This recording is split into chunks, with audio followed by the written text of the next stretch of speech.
Greetings, guys and ghouls, and welcome back to the podcast where we talk about all things spooky. Dial H for horror. I am your ghostess with the most, Shay. And I'm your favorite final girl, Gina.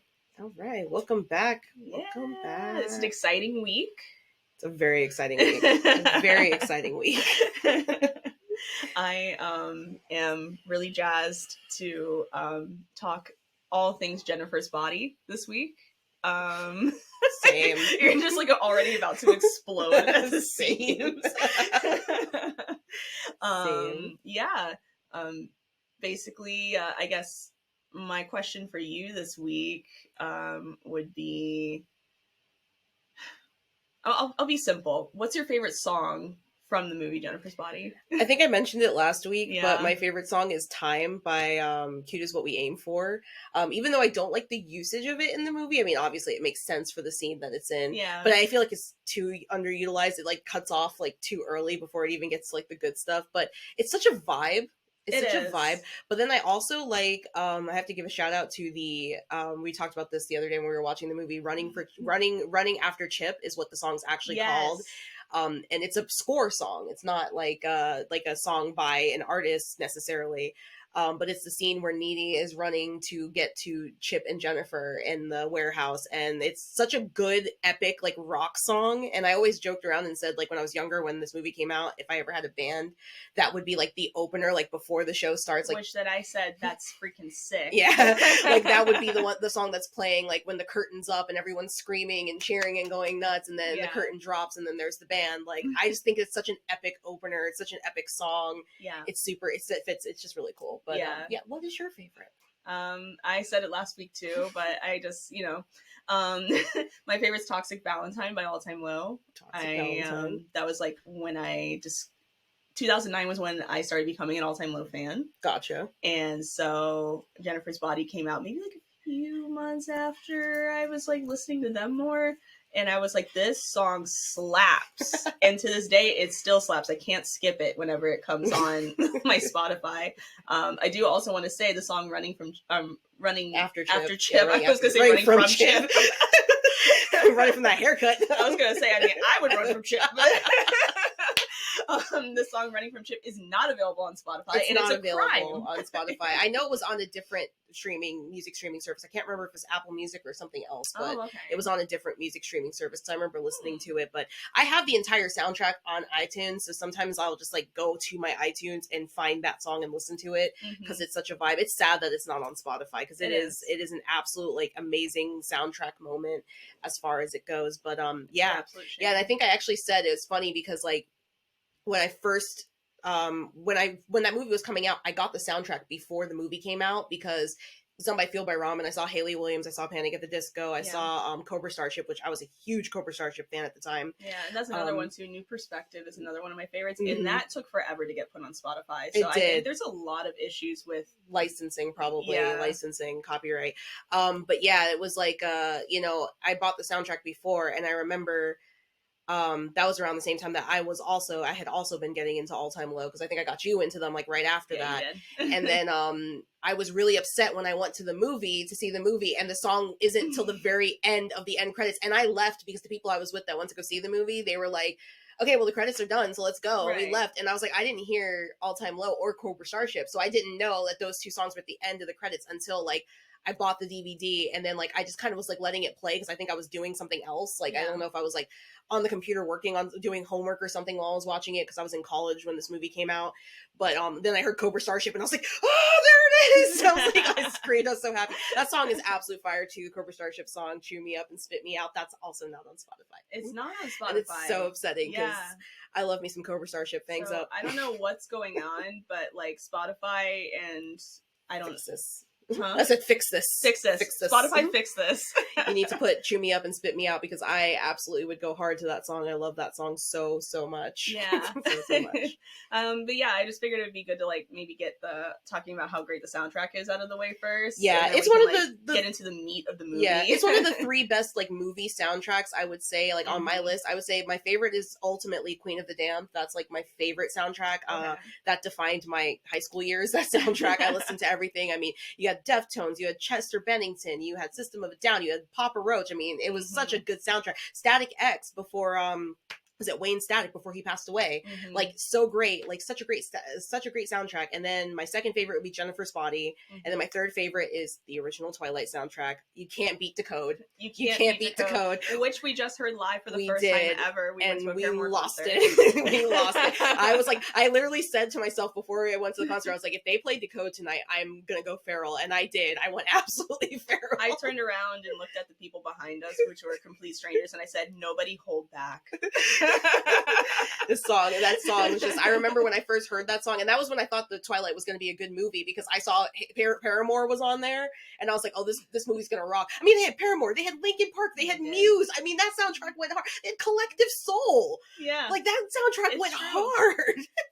It was like this era, like the movies just started using really awesome bands. They don't do it anymore like they used to. I mean, like, I think the last soundtrack that really like ended me was the first Black Panther soundtrack. Like, that soundtrack was good. That's one of my favorites. That's a fantastic soundtrack. The first Black Panther movie soundtrack. The most recent one was good too. Wakanda Forever soundtrack was good. I like the fact that they had a mix of African artists and Mexican artists. I love that to kind of like counter both cultures, but like the first one, you just can't beat Kendrick it. Lamar ate that soundtrack. Ate that soundtrack. Left no crumbs. He left no crumbs. Fantastic soundtrack. Fantastic. Like, they approached him and he was like, I got this. Don't worry. This. Yep, absolutely. Yeah, no, I completely agree with your choices. Another one I want to just say really quick is Snakes on a Plane, but that's just because Bring It. I don't think I heard any other song from that soundtrack aside from Bring It. But that was, I always joke around and say that was my end game. Like, when people talk about great collabs, that was my end game, because you had Cobra Starship, Travi from Gym Class Heroes, The Academy is, and the Sound, I forgot her name from the Sound, but you had all four. William Beckett, like, that was my Avengers Endgame right there, was that song. I remember seeing the music video and just being like, it's everyone I remember love. Watching the music video on repeat all the time with you. Fantastic. Chef's kiss. Beautiful. Like, just top tier. Okay, but we're not a music podcast. We're not a music podcast. As much as we love music, we're not a music podcast. I just wanted to like get that out of the way because I knew we were going to want to talk about it. So we would just open with that really quick. Yeah. You guys let us know what your favorite like horror movie soundtrack is, or what your favorite movie soundtrack in general. Yeah, there you go. And or what your favorite song is off of the Jennifer's Body soundtrack. Excuse me. Okay. But yeah, I guess moving into Jennifer's Body now, the movie, which we got to be careful here, okay? I'm looking right now. We're already about 8 minutes into recording. Yeah. We need to keep this. We don't want this to be another Scream 6. We don't need it to be a Scream 6. So we're going to do our absolute best to fangirl a lot for you guys, but within reason. Yeah. We're going to try to keep this at tops an hour. I definitely think I want to touch mostly on the love for this movie that it's now getting from a perspective of somebody who has loved this movie since it came out. And I also want to touch on the theming of this movie mostly. And you know, we'll talk about scenes and stuff that we like, but I think I want to touch on those things mostly when we talk about this movie, because I think like that's like the big thing with this film, because it has since 2020, this movie has had a huge resurgence thanks to Gen Z of popularity, and it's been gaining so much more traction. And you have like all of these, you know, kids in their early 20s that are now like obsessed with this movie, and I'm like, finally, exactly. Because I've only been saying it since 2009. Yeah, the initial reception wasn't good, and we'll even talk about that for a moment. The marketing here. And everything. The critical reception currently for this movie is actually, it only has 46% on Rotten Tomatoes, and it gets 5.4 out of 10 on IMDb, which personally I feel like both those scores should be higher. I do as well. Yeah, I do as well. So to talk a little bit about Jennifer's Body, the release date for the movie was September 18th, 2009. I was a wee baby, a freshman in high school. And I had just graduated high school a few months earlier than that. And I remember going to see this movie with one of my best friends at the time. When I went to go visit her, I went back to my hometown to go visit her, and we made it a point to go see this movie in theaters because we were both like, we got to go see it. It looks so violent and gory. I was not allowed to see it because I was too young and they felt the content was too much for me. So sorry. I apologize to my aunt and uncle right now. Partially my fault. I've been corrupted, so here we are. Partially my fault. Synopsis for this movie, really quick, is when a demon takes possession of her high school hottie, Jennifer. Sorry. Can I redo this? Go ahead. Again. When a demon takes possession of her high school hottie, Jennifer, it turns a hungry eye on guys who never stood a chance with her before. While evil Jennifer satisfies her appetite for human flesh with the school male's population, her nerdy friend, Needy, learns what's happening and vows to put an end to the carnage. Director for this movie is Karen Kusama, she's known for like Invitation, Girl Fight, and Destroyer. And then, of course, the cast, my girl, my celebrity crush, Megan Fox. My ride or die. Amanda Seyfried, Adam Brody, and Johnny Simmons, just to name a few of the... It's a pretty stacked cast. I mean, Chris Pratt even shows up for one scene. I was very stunned when I saw Chris Pratt. I was like, oh, like at the time, obviously I saw the movie. I didn't know who he was. He was a nobody. But then like years later, going back and rewatching it, I was like, wait a minute, Star-Lord? Whoa, like, whoa, Star-Lord? whoa. Hold on. Jurassic Park guy? Yeah, that guy from Jurassic Park. But yeah, nope, he had a little cameo in Jennifer's Body, you know. Oh yeah, you had J.K. Simmons as the teacher. Yes. J.K. Simmons, I think one of his few, like, not abrasive roles where he's not yelling all the time. Bring me pictures of Spider-Man! Which, you know, would have been a cool little moment if he... He said, bring me pictures of Jennifer. It would have been a little awkward, but it would have been cool. I meant Spider-Man. Wrong universe. Wrong universe. But yeah, let's go ahead. Let's just dive right into this movie. Let's start talking about it. I know you've got stuff to say. I'm excited to hear it. I mean, overall with this movie, like, I remember, first of all, let's talk about the marketing of this movie. Yes. Megan Fox has come out and talked about this movie a lot and how they dropped the ball with the marketing, because I remember as a newly 18-year-old, newly coming into my sexuality and everything like that at that age, I remember the marketing for this movie being very effective towards men. Yes. Because they plastered her in short skirts and tiny little tank tops. They had scenes of her where you were just seeing like a little bit of like chest, you know, and stuff like that. Yeah, like pan up.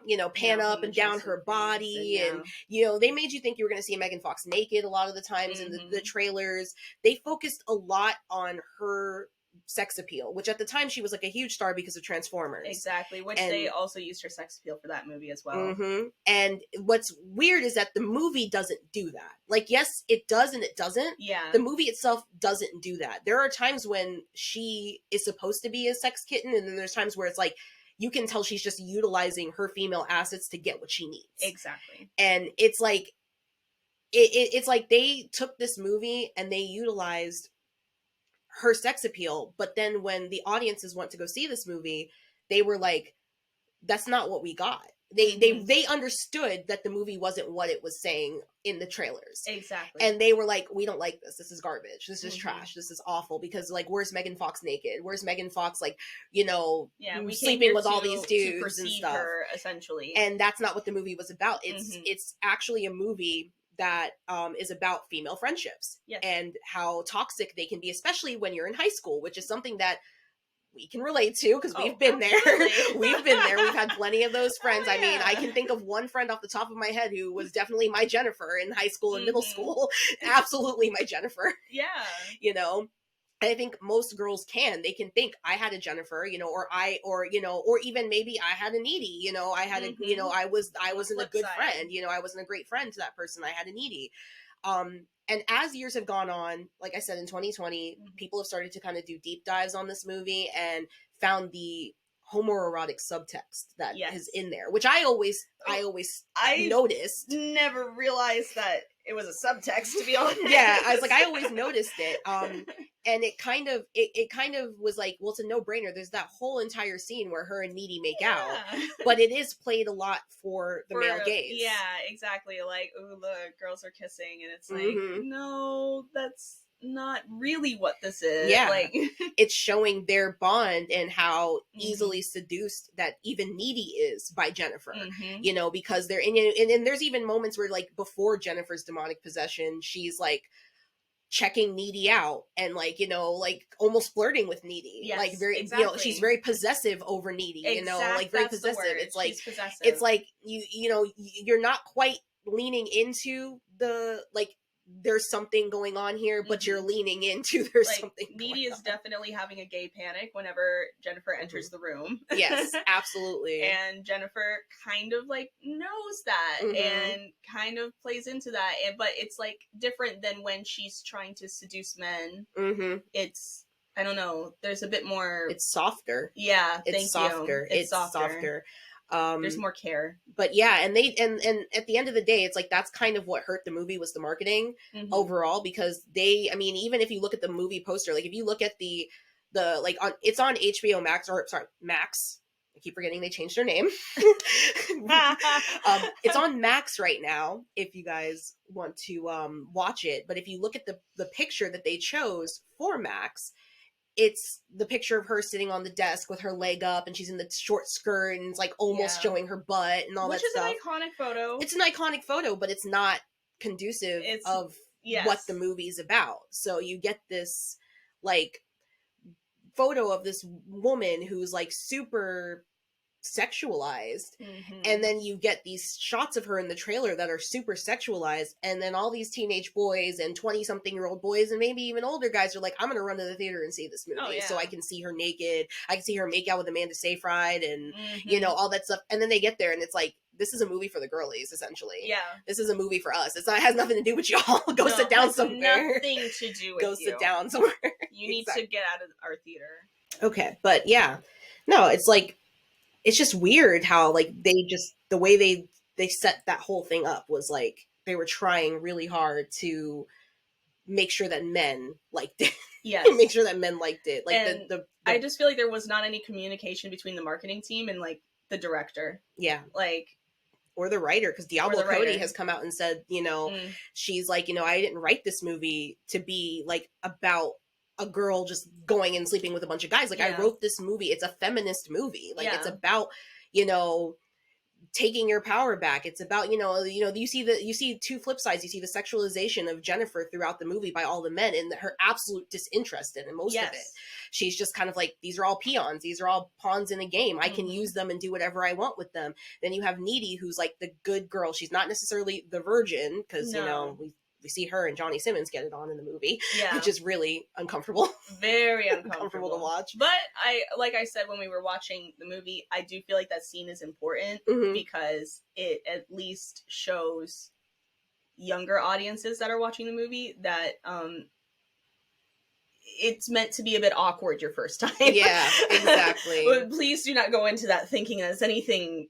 Yeah, like Freeform does a bad job of showing you. Like, Freeform really makes make it seem like it's going to be like a dream come true, and it's like, nah, it's more like Jennifer's body, if anything. Yeah, like that's like accurate. Look for that. Yes, look for that, exactly. Yeah. So another thing I wanted to touch on with this film is kind of like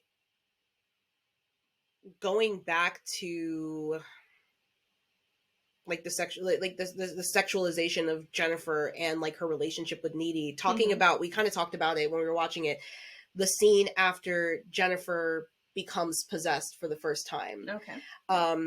So kind of backstory for people who've never seen this movie. The whole overarching thing in this movie is that there's a band that comes to town.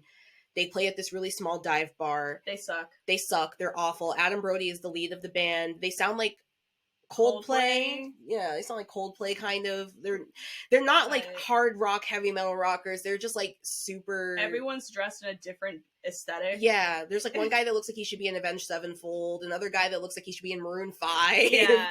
Another guy that looks like he should be like in, you know, Coldplay. Yeah. You know? Like, it's just like what bands are you guys in? Spliced all of these like, you know, early 2010s like music guy tropes into one band, and I don't know. Yeah, exactly. But yeah, no. Yeah. But you know, so they go to see the band play, and the band, you know, takes an interest in Jennifer. Mm-hmm. And really becomes obsessed with the fact that she's a virgin. Yeah. And Needy mistakes that for they want to do something to her, thinking that maybe she's not a virgin. And then they're like, she tells them, yes, she is, which Jennifer is not. No. Jennifer is not. No. It's very clear that she's not. No. So then the bar that they're playing at mysteriously burns down. Gee, I wonder how that happens. And of course, the band manages to escape completely unscathed while people are burning to death and dying. And they end up convincing Jennifer to go with them, which Jennifer tries to get Needy to go with her, but Needy, of course, is like, they have a white van, they're creepy, no. Like, there's so many red flags here, like, this is giving stranger danger. Yeah. Also, let's talk really quick about, because we were talking about when we were watching the movie together, how scary that scene is when the, like, you know, the people are running out of the bar and their bodies are burning and everything. I was telling Gina when I watched this movie in theaters, this was the only scene that genuinely frightened me because of the realism of it. It feels like it's such a quick scene, but like when the bar catches on fire and everyone starts panicking and you hear people getting stepped on and the bones are breaking, you see people screaming, and then when Needy and Jennifer get out of the bar and you see people like running out and they're just on fire and they're just screaming bloody murder, like it's horrifying to me. And I know some people might be like, that's nothing, but it's like the realism. And then you're thinking about it, technically these are two children that are in this situation, that are, you know, at a bar, you know, watching a band play, and then suddenly half the town burns up in flames, you know, like, and these are people that it's a small town, these are people that they've known their whole lives. Exactly. So it's like half the town goes up in flames, and it's like, oh crap, you know, like they've got to deal with that, you know, trauma. But yeah, so then the band takes Jennifer off, and what the whole thing is that the band really wants to be successful, but they're not having any luck on their own, so they decide to turn to a satanic ritual to sacrifice a virgin to Satan so that they can become big rock stars. And it works because they do become big rock stars after all of this. But instead of Jennifer dying and, you know, her soul going to Satan or whatever, because she's not a virgin, she becomes a succubus. And that's what happens. So it's like they got what they wanted, but they also unleashed hell on this small town, literally in the form of Jennifer Check. So that's the whole overarching thing. But the scene after the bar burns down where Needy goes home and she's by herself and and Jennifer shows up in the house. Like, I said this when we watched this, and I'll say it again.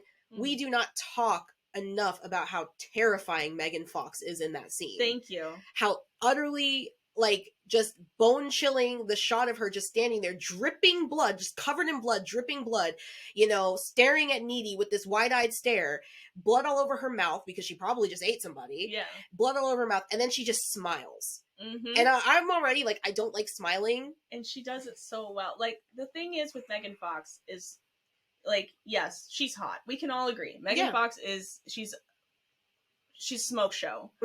But she is an incredibly talented actress, and it's very often overlooked because she's so hot. Yeah. I know there's another movie that she came out in 2020 that's like, I think it's a horror movie that everyone said she was really good in that I haven't watched yet, but I need to watch it because they're like, oh my god, like, they can't believe how good she is. I'm like, no, she's always been this good, but you guys are always looking at her body and exactly, or looking for excuses to cut her down as a person because you don't like, you know, that she's a hot girl, or that, you know, she came out and talked about Michael Bay, or that she was dating MGK, which is probably the worst thing she's ever done in her career. But you know, that's a different story. But for we're another past day. it now, and she's doing better. She's doing better. Like, I was like, I'm sorry, I didn't really think your husband was like all that good looking, but like, you left your husband for MGK. Like, honey, what drugs were you on? Like, do better. What did he do to you? We all have to learn what our worth, though. Yeah, that was her figuring out her worth, and she realized in the end she's worth more. Exactly. Yeah, I think he's still trying to get back with her because he realizes what he lost. But well, of course, I mean, if I was in this position, I'd be trying as well. But true, you know. But we're done roasting MGK for today. Yeah. Anyways, thank you for coming for our TED Talk. But no, she just does such a good job with the horror elements of this movie, and a lot of people, I think, because a lot of people didn't like this movie, they look over that. The absolute fear that you feel like watching. I mean, I remember seeing the movie in theaters, and at that part when she's just standing there staring at Needy, being like, this is so it's such an uncomfortably long shot, and I'm like, this is so uncomfortable. And then when she just starts smiling, it's like, game over. Game over. Like, I would be like, if that was my best friend, I'm like, I'm out. I'm out. You can have this house. It's your house now. You live here. Like, I'm just gonna leave. I'm a dip. But then after she does that, she says, she's smiling at Needy. Then she goes into the refrigerator and starts eating like a chicken. Yeah. And like Needy's like, my mom bought that, like, leftovers, like, I'm supposed to eat that. And then Jennifer just projectile vomits all over the floor, like this black. tar, like, and then it's moving, like, it's got like needles, looks like there's needles in it. Like poking upward. I don't know. It looks like one of those things. Have you ever been on the Avatar ride? I haven't. So in Animal Kingdom. When you're in the line, there's like this like weird spiky ball thing that I guess it uses like magnets, but it like is it's fluid, but it like moves in those spikes. And it's in a jar. And okay, yeah. I've never been on the ride, so I don't know. Eventually, I'll go on this ride, but so like she does that, and then it's like when Needy goes to call for help. This is where we kind of get our first sort of like, I'd say our first real homoerotic, like, which again scene. I don't know how no one saw this. Like, she goes to call 911, and then Jennifer, like, slams her against the wall and just grabs a fistful of her chest. Yes. And then she is like whispering her in her ear. She goes, "Are you scared?" And of course Needy's crying, and then she goes to bite her neck, but she can't bring herself to hurt Needy, which she explains later on in the movie that she was starving when she showed up to the house. That's why she went and ate the chicken, and then her demon body was like, "Nope, no, get that out, out. We don't eat chicken anymore. Chicken is illegal. We eat humans. That's it." But she was gonna eat Needy. That was her whole reason of going there. She was going to devour Needy, but she couldn't do it because that's her best friend. So she like couldn't bring herself to do it. So she ended up just throwing Needy across the room and then leaving. Yeah, she's just like, you know what, whatever. She just yeeted her across the room and then left, and I was like, oh, okay, that's what we're doing today. But yeah, and it's like you get those little moments in the movie where you just see that, like, that confusion of sexuality, and it's very, because it's more than just Needy being her best friend. Is like she does have like a love for Needy that like kind of goes past platonic. It does. Yeah, like, it does. I don't think she's like, "Oh, baby, I love you so much." But, like, I think it's also, too, because Jennifer is the pretty flag captain girl. I feel like there's also that expectation that she has to be, like, all over all these guys and going out with all these guys. Exactly. And she might be attracted to men. She might be just, bisexual, whatever, but I think she has such a connection with Needy, and that's why she's so jealous of her and Chip. And it's so obvious. And that's why she focuses in on Chip when she gets all these demonic powers. It's like, I got to get him out of the scenario. Like, he's, like, she starts the first night after she takes her first victim and eats him, Jonas, and Human Shrek. Yeah. Human Shrek. Bless. No disrespect to the actor. He did a great job. No. It was just one of those things I noticed. I was like, oh, Lord. He literally looks like when Shrek turns into a human. He does. Like, he does. Which isn't like a bad thing. To do a live action adaptation, like, that's your guy. Yeah, he fits the aesthetic. He does. But after she takes her first victim and she calls Needy later on, and like Needy's like gets a call from Chip and like says she has to go, like Jennifer just starts going like, "Oh, Chip's looking really cute to me today," like, and she starts like kind of asking her questions that are a little bit invasive, and like Needy gets really offended and hangs up on her. Right. And it's like, you can tell it's a power move, like, I'm with my newfound powers and you ditching me for this guy, like, I'm gonna, make a hint that I'm gonna come after him. Now, Needy at that point doesn't know that her friend is a succubus, so she hasn't realized it yet. She's just like, what is going on with Jennifer? Yeah. Which is like, it's funny because it's like, in a way I can kind of relate, not necessarily to like the succubus aspect, but like being the friend that's like single and then your friend has a boyfriend and like they're always like, I gotta go, like I'm gonna go hang out with my boyfriend, and you're like, or like you want to go do something with them and they're like, oh, I gotta bring my boyfriend, and you're like, no, I just want it to be, why are you bringing him? I just want it to be us. And it's like, and I've been on the other side of that. I've also brought my partner to things when people just want to hang out with me, and I'm like, well, they won't let me leave. Like, they won't, but that was a different story. But like, it's like, you know, some girls, they just really can't go anywhere without their boyfriends. Like, they can't. It's not that their boyfriends won't let them. Their boyfriends will be like, I don't want to go watch that movie. And then they're like, okay, but like, you're coming.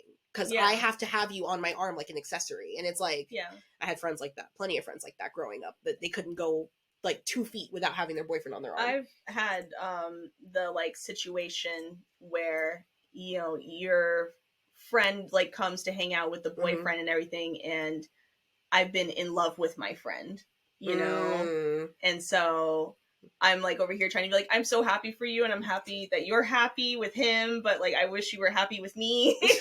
I mean, same. I think I've had that situation too. Like, not, you know, like mostly when I was in high school, like, you know, I had friends that I was, you know, like the girl that I would consider my Jennifer. I mean, she always had a boyfriend, and it was always like, oh, we're gonna hang out. Okay, I'm gonna bring him along too. And I'm like, I just want to hang out with you because like I love you, but like, you know, just complicated. That's exactly. It's just queer stuff. It's just queer stuff.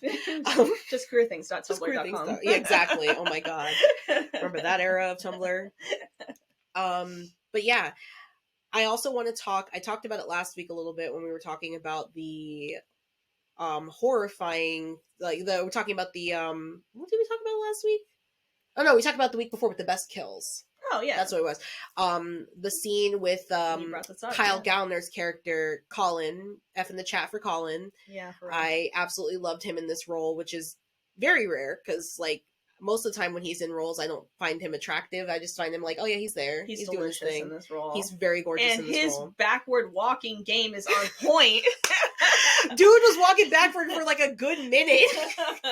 Never ran into anybody. It was like people just cleared the hallway for him. They were just like, oh shoot, we gotta get out of the way for Colin. He's just walking backward the whole time while he's asking Jennifer out.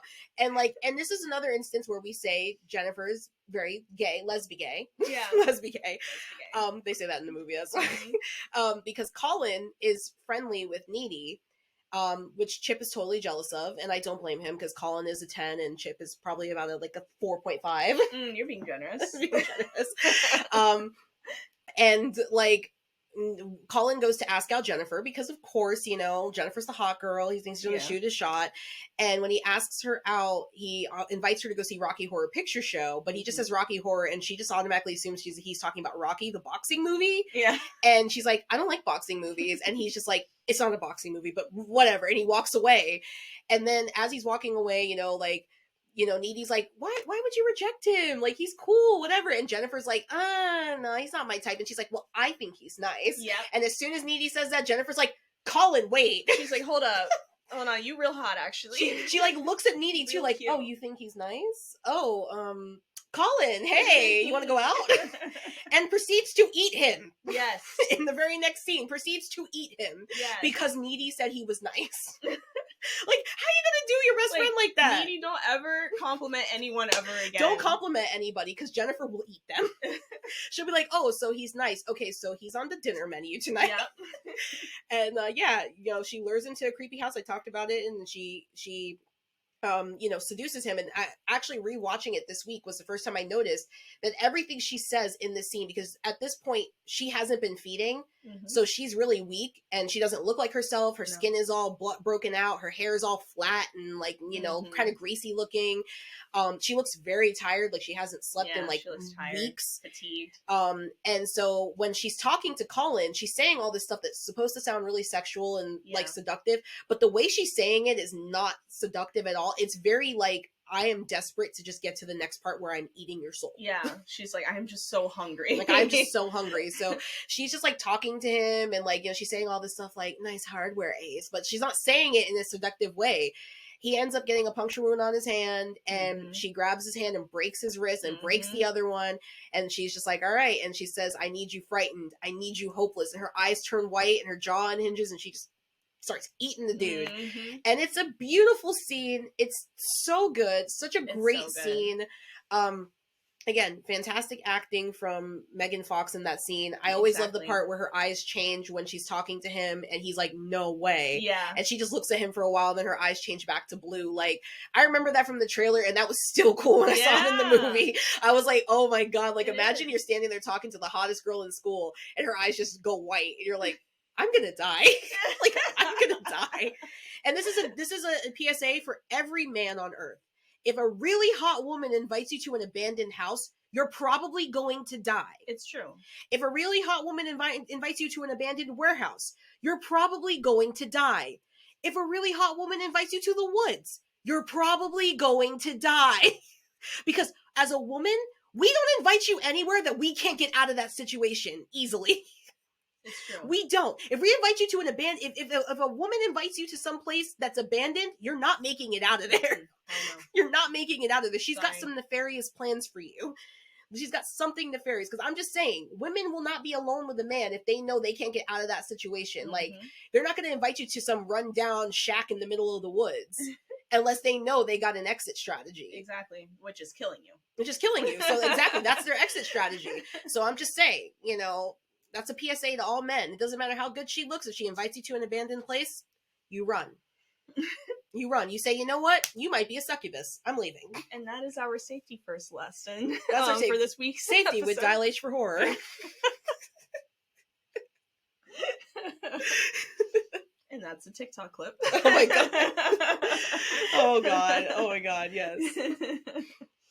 But yeah. So yeah, homeboy gets eaten. It's an incredible scene. It is an absolutely incredible scene. What's next after that? That's kind of where she goes and talks to Needy. That's the makeout scene afterwards. I was gonna say, that's when she goes to Needy's house, right? That's she goes to Needy's house, yeah. Yeah. It's the makeout scene. That's the scene that they, like, advertise the crap out of. Mm-hmm. They advertised the crap out of that scene, and, you know, everybody was, like, waiting for that moment in the theater when I went to go see it. Mm-hmm. They were all just, like, waiting to see it, and then it happened, and it was like you could hear a pin drop in the theater. Everyone was quiet. I'm pretty sure every guy was just staring open mouth. Like, just staring open mouth, like, oh, two hot girls making out. The girl from Mean Girls and the girl from Transformers. Oh my God. Just it's exploding. Like my dreams came true. It's like my fan fiction came to life. But it is actually not as seductive of a scene as you would think, because, like, in my opinion, it's kind of one of those moments that you see, like, how Jennifer has the ability to sort of tempt anybody. Exactly. So, like, she immediately goes, Needy goes into her bedroom and Jennifer's just already there chilling. Mm-hmm. And then, like, Needy just goes and, like Jennifer just goes and starts making out with Needy, and it's like, at one point she pulls away and Needy just goes back in for it. And it's like, you can tell when you look at Needy's face, like, she's under some sort of, like, hypnosis or spell, and she's going in, and then all of a sudden she kind of snaps out of it, and she's like, what is going on? Like, hold on. Like, this is wait my a best minute. friend. Like, this is weird. I don't know what to make of this. And she's just, like, freaking out. And it's, you know, and then that's when Jennifer explains to her about what happened with the band Low Shoulder. That's what they're called. Blech. One of the best scenes in the movie is the sacrifice scene. It is. It really is. These guys are, like, it's comedic gold, and it's kind of the reason why I'm mad this movie didn't take off, because it is comedic gold. It's comedic gold. It's just enough cringe. It's just enough cringe. Like, they're sitting there talking about, like they're sitting there, like, dragging this girl out. Like, first of all, like, the horror of the situation from Jennifer's perspective. She's in a band with 5 guys. She doesn't know what their intentions are for them. Her automatic assumption is that they're going to assault her. Yeah. And they're even like, oh, God, I hate girls. When she says that, they're like, oh, you know, like, they're disgusted that she would even jump to that conclusion. And it's like, well, what you're gonna do is kind of just as bad. Yeah. Like, it's just as for real. Like, you guys are no heroes here. Yeah, you're not like, oh no, we're not gonna do that to you. We're just gonna like sacrifice your soul. Sacrificing you to the devil. That's like, all. oh, that's all okay. Oh, by like, all means. By all means. Turn up the music. Let's go. You know, so she's like trying to find an escape route. They tie her up at the waterfall. And, like, it's funny because one of the guys starts to have, like, second thoughts about it. His name is Dirk, and he's like, guys, I don't think we can. He's like, I don't think I can go through with this. And then Adam Brody is just like, do you want to work at the coffee shop for the rest of your life, or do you want to be rich and awesome like that guy from Maroon 5? And Dirk's just like, Maroon 5. Like, and then like he takes out a piece of like a printed out piece of paper from the internet for his satanic ritual, and even one of the guys is like, that's it, and he's like, yeah, I got it off the internet, you know, like it's just like all of those little moments tie in. And then the moment when he goes to stab Jennifer, and then he just starts singing 8675309. The whole band is singing as they're stabbing this girl to death. And I remember being in the theater, and we were like, people were singing the song along with it. We were laughing. We were like, this is great. Like, it's just the comedic timing of that was so perfect. And it's so sad that like this movie never took off, because I feel like that would be like an iconic comedy moment, like absolutely. in horror. Cause it's just it's so well crafted. It's like, you see how dopey these guys are, how stupid. And it's almost like, how did this even work for them? Like, how did this even end up working? Cause they're so dumb. And on the flip side of that, if I was in Jennifer's position, this would all make me even more terrified. I'm like, I'm being killed by idiots. Exactly. Like they don't even know what they're doing. They don't even know what they're doing. Like, exactly. Like, the last thing I hear before I die is 8675309. It's like, you're gonna make fun of my name. The last thing that would be like if someone used my like my like birth name and they started singing 1-2 step. That's true. I would be like, no. I'm sorry, I just pictured that they're doing the dance too. Let me see you. I would just be like, no, I'm good. Like, oh God, like, oh, it's such a good moment. It's so classic. The acting from everybody in that scene is fantastic. Like, from Megan Fox's genuine terror as Jennifer, like the entire time crying, screaming, begging for her life, like, please don't do this, please, screaming. And then the five of them just like, it's another Friday night for them. They're just chill. They're just like the Three Stooges. They're like, all right, you know, we got to do this, you know, demonic sacrifice. You know, it's all no big deal.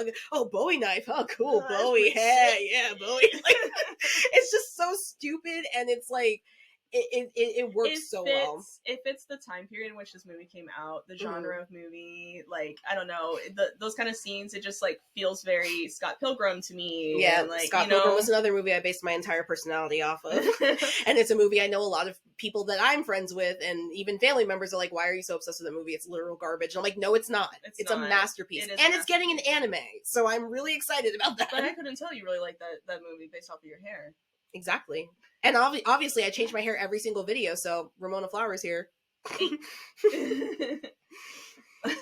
But yeah, I just feel like it's that scene just like, it feels so nostalgic to me, where it's just like, those are the kind of movies I was watching at that time anyways, you know, like those kind of just ridiculous, stupid scenes like that. It gives like Nick and Nora's Infinite Playlist, Zach and Miri Make a Porno, like it gives those kind of vibes. In some weird ways, Juno. It's written by Diablo Cody, so like same thing. Yeah.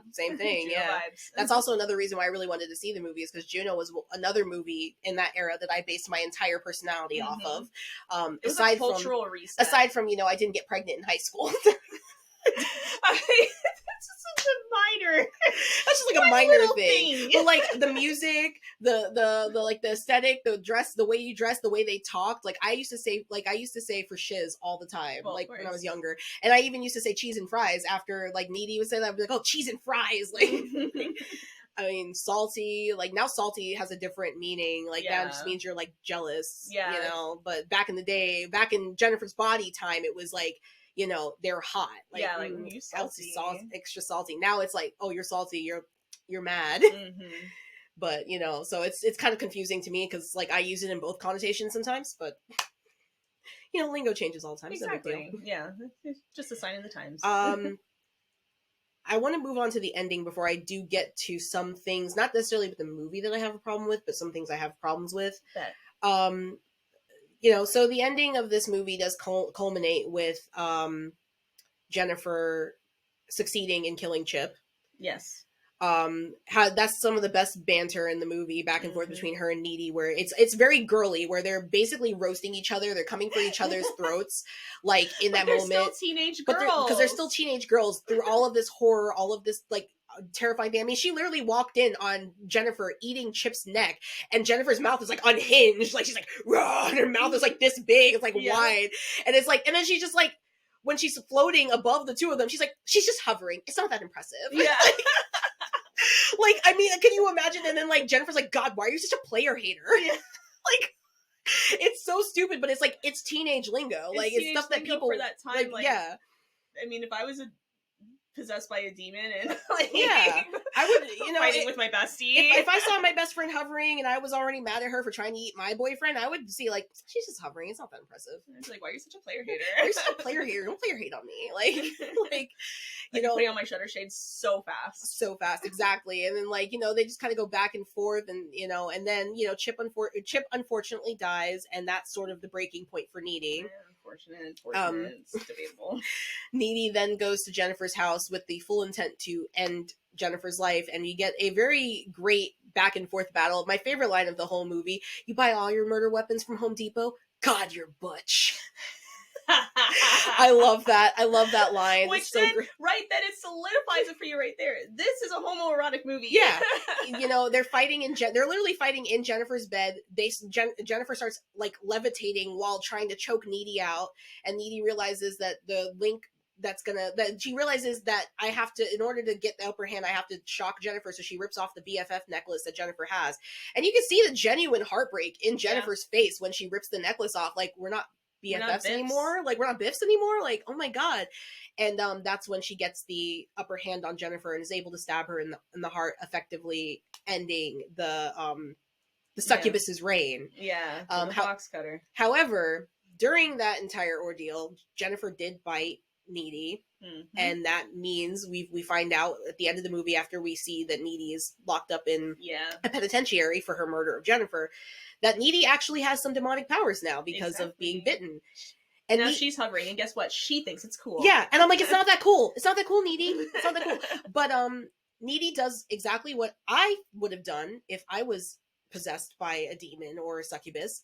She goes and finds Low Shoulder, and we get the best credit scene, like credits, like like when the movie is when the last official scene we get of the movie is her getting in the car. She's hitchhiking. She broke out of jail. She's hitchhiking. And this old guy's like, oh, where are you going? She's like, I'm following this band around. He's like, must be some group. And she says, tonight's going to be their last show. Then we cut to the credits where we see like behind the scenes, like footage, like some guys filming of like the band just being a rock band. They're like snorting stuff in the bathroom. They're throwing M&Ms at each other, just being absolute menaces to society. There's being a group of rowdy boys. Yeah. And then they hear a knock on the door. The lead singer tells them to go get the door. And when he opens the door, you hear like a demonic growl and screaming, and then it cuts. And then the rest of the credits is the crime scene photos. Yes, which is so good. So good. Great choice for the credits. You see the camera guy laying face down, the camera's covered in blood. You see the guitarist, and he's laying there, he's covered in blood. His guitar is broken. It looks like it might have been used to kill him. Yes. Just you see all this blood dripping down, all this like stuff all over the floor, footprints. You see like a shot of like the forensic guys putting like a blonde hair into the a jar, like a little evidence jar. And then the final little shot we get not the final shot, but the final picture we get is the lead singer stabbed with his own knife that he used to kill Jennifer in the chest, and he's just laying there, covered in blood. And we get that. And then the final scene we get is all these fangirls running to the hotel as Needy is walking out of the room, casually, hood up, just chilling. It's a security camera. And then you hear the girls screaming in horror because they see what she just did, and it freezes on Needy's face as she looks up at the camera, like kind of signifying like, yeah, it's me, I did it. Like the CCTV footage. It just felt very true crime at the end there, and it was so good. So good, so iconic. And I mean, like I said when we watched the movie, that's the first thing I would have done when I woke up with succubus powers. I would have found the band and I would have eaten them, because I would have been like, no, you don't get to be famous off of my trauma. No. Absolutely you don't get to kill me and then be famous. What? No. Gross. No. Get out of here. Get out of here. I'm gonna rip you guys limb from limb. Like, that's what I would have done if I woke up with demon powers. You know, in that situation. But you know, it's a great movie. My biggest gripe with this movie overall, like the only thing that bothers me with this movie is that I feel like there were times when, yes, the dialogue was very corny. And I feel like in some ways that put people off too, because it's something I've heard a lot about, like Scott Pilgrim, was that the dialogue is very corny. A lot of people said it too about the video game Life is Strange. But I mean, in defense to all of those, it's like, that's what they talked like at the time. Like, that's teenage lingo, dude. Even like Until Dawn, like Yeah. Until Dawn has incredibly creepy, like, or incredibly cringy, like, like dialogue. It's just a prank can. It's just a prank can. I'm gonna take her to Pound Town. Like, so cringy. I'm like, oh god, like, but you know, and it's like, if you can get past the cringe and see the actual good things about the movie, then you can appreciate the movie. But I know there's a lot of people that just can't get past that. Yeah. You know, because there's people I've been like, oh, you have to watch Scott Pilgrim, you have to watch it. It's like a fantastic movie, and they sit down and watch it, and they're like, that movie made me cringe so hard. The dialogue is so cheesy. So, like, how do you like this? And I'm like, because we all sounded like that. Yeah, it's like we all talked like I like that's how I talked. Like, you know, Yeah. that's how I like, it's like how that's how I operated, you know. You know, so as much as like I love this movie, I do understand the criticism of that. Otherwise, it's a well acted movie. I'm really sad that Amanda Seyfried does not enjoy her involvement in this film, because I think she did a fantastic job. Same. And I think that it's a disservice to the people who love this film for her to constantly say that she pretends like it doesn't exist. Yeah. It's very sad, because it's like, look, it wasn't a low point in your career because it was a bad movie. It was a low point in your career because the studio dropped the ball. Like, just, I don't know. I feel like just take ownership of everything that you've done in your career. Yeah. And like, it Absolutely. all elevated you to get to where you are now. Exactly. And for you to just completely like pretend like that never happened, it's kind of shitty of you. Yeah. Honestly, she was better in this movie than she was in that movie Chloe with Julianne Moore. Absolutely. She was better in this movie than that movie. And that movie, I think, like, did a little bit better than this movie did. And I'm like, why? It wasn't that good. Mm-hmm. I mean, it was basically like Fatal Attraction. Yeah. That's all it was. That's all. Except for that she also slept with Julianne Moore and not just, you know, the husband. Yeah. You know, it was the only difference. It was both. You know, but yeah, I mean, that's my thoughts on Jennifer's Body. Like, that's, I've said my piece. You've said your piece. I've said my piece. Excellent. I mean, hey, our recording got cut in the middle, but yeah. I'd say we made it around like our goal like here. 40 minutes about, probably. I'll just read what I have written here for my final thoughts, which was, this movie made me realize I was bi. And that's why I wanted to make sure it was included for Pride Month, because I was like, well, it's important to include the movie that made me realize that, you know, I like girls. In the words of Jennifer, I go both ways. I go both ways. And, you know, when I found out that Megan Fox was a bisexual woman, I was just like, you know what? It's okay. I don't have to feel weird about this. So, Queen, yeah. Yeah. I'd say my final thoughts are, this movie was a cultural reset for me. This is often regarded as the millennials' Scream, because we millennials don't have a horror movie that defines our generation. It's true. You've got Bodies, Bodies, Bodies defines Gen Z. You have Scream defines Gen X. You have, like, I would say Halloween with The Exorcist defines baby boomers. We don't have one. Millennials don't really have one, and this is the closest that we have. And I claim it. There are a lot of millennials that don't, millennial horror fans that will refuse to claim this movie as the millennial horror movie. They try to claim Scream, and I'm like, no, because Scream was, like, yes, you can say that Scream is like maybe elder millennials, like the early 80s millennials, but it was mostly Gen X. It was Gen X actors. It was Gen X, like people from that era, like the people like our siblings were in that era. You know, they were in maybe early years of college, late years of high school, you know, when that movie came out. For my siblings, late years of high school. You know, so it's like, it was their movie. It was not our movie. It was not our movie. So if anything, this is our movie, is Jennifer's Body. And it's sad that there's a lot of horror, like millennial horror fans that refuse to claim this movie, because I'm like, what else do we have?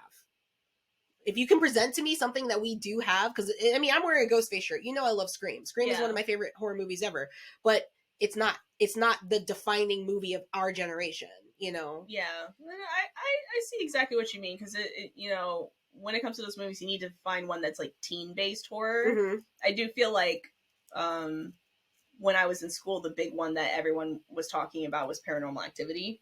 Yeah. But it's not a teen-based horror movie. It's not. And so in those ways, it's not like, you know, we're all relating to it. Exactly. And, like, you know, like that. So I'd say as far as teen-based horror goes, Jennifer's Body, excuse me, I always put off the S.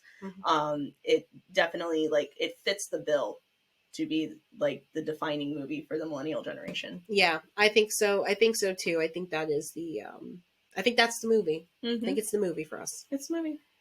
So sorry, we We claim we spoke it. We spoke it. It's just the way it is now. It is law.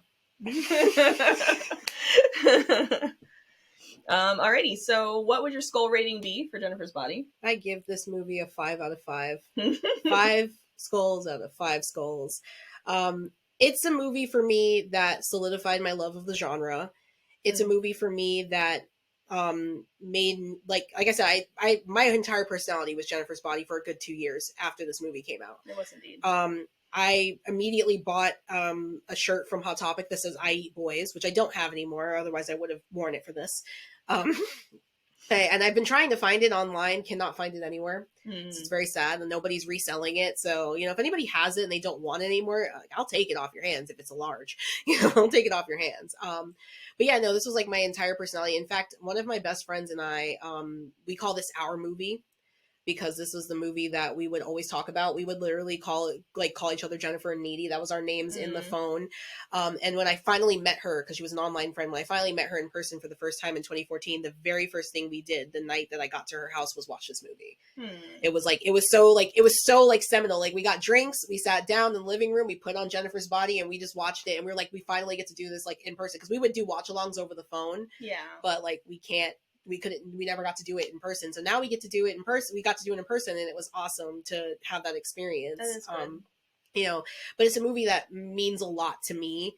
It, like I said, it had a lot of music that I loved when I was, from a lot of bands that I listened to when I was growing up. And I discovered bands from that soundtrack, like Florence and the Machine. We were talking about that the other day. Like, I was shocked that none of their music was like the song that's in the movie, but like, I still love their music. Like, I'd never heard of Florence and the Machine before that soundtrack. Because that was, I think I heard, well, no, I did hear of them because I heard of them. No, wait, were they in the first Twilight soundtrack?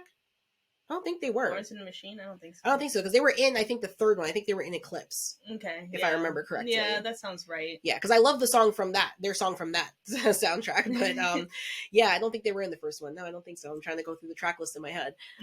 No. But so yeah, that was the first time I'd ever heard of Florence and the Machine. So, and I thought they were awesome, and they became one of my favorite groups. I love Florence Welch's voice, beautiful voice, amazing singer.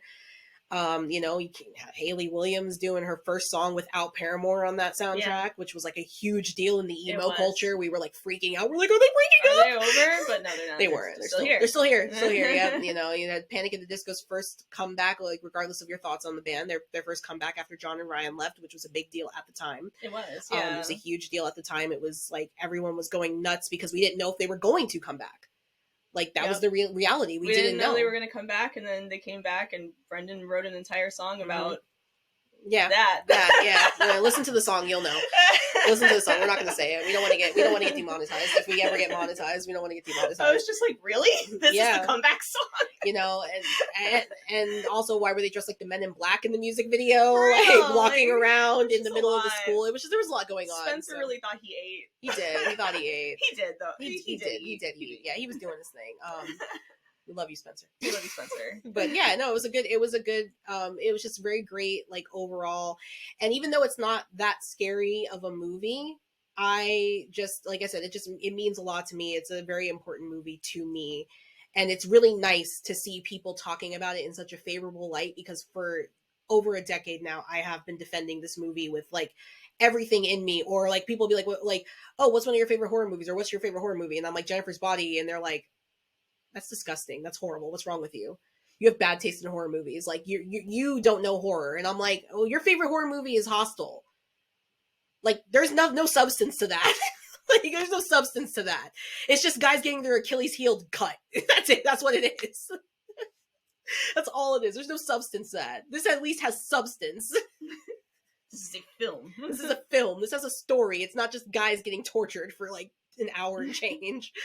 But no, I mean, like, what you like, and I'm a firm believer of that. But I have had to defend this movie for most of my life, and it's nice now to see Gen Z going, oh yeah, I love Jennifer's Body, and I'm like, thank you for validating me. So, but yes, what's your skull rating? My skull rating I have written here is 4 out of 5. I actually want to bump it up to 4.5 out of 5. The only reason why I don't give it a 5 out of 5 is just because, like, this isn't necessarily the genre of horror movie that I like the most. I do like things that are a bit more, jump scary and, have a bit more of the like gore aspects to it. So I give it a 4.5 out of 5. That's not at all saying that this is a bad movie by any means. It's just that when I'm like over here sitting and like thinking about like the grand scheme of like all the horror movies I like, there are ones I rate higher. And so I would put this one at 4.5. It's valid. Yeah. It's valid. Yeah. Well, I'm glad that this movie is getting its flowers. It's a great movie to watch during Pride Month. If you haven't seen it, or if you have seen it, it is on Max. If you have Max, you can revisit it.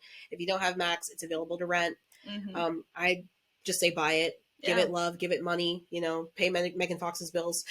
Yeah, go ahead. Pay her bills. But yeah, I love this movie. I can talk about this movie for the rest of my life, and I won't, but...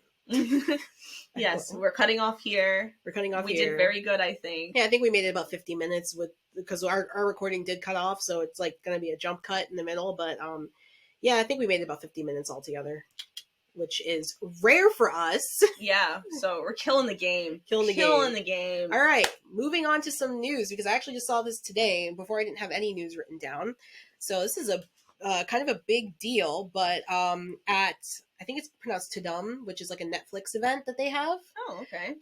They announced that Linda Hamilton from the Terminator franchise is going to be joining Stranger Things Season 5. It's going to be really cool. I am super excited. I watched the video. I'll put the link to that video. Arnold Schwarzenegger introduced her. She sent in like a video to announce it. Apparently Arnold Schwarzenegger is a huge Stranger Things fan too. What? This man is just... I love him. He's great. I love Arnold. Arnold's my hero. We stand. Like I always say, I wish he could run for president. I wish he could. Too. I wish he could. I would vote for him, and he's a Republican. But I'd vote for him. Like I don't care. I don't care. He's amazing. He's awesome. He's wonderful. Cooks eggs on his tank. Like yeah, he's awesome. He's awesome. You want to talk about a picture of manliness? But yeah, Linda Hamilton sent in a video to Tudum, and she is also a huge Stranger Things fan, and she's very excited to be joining the cast.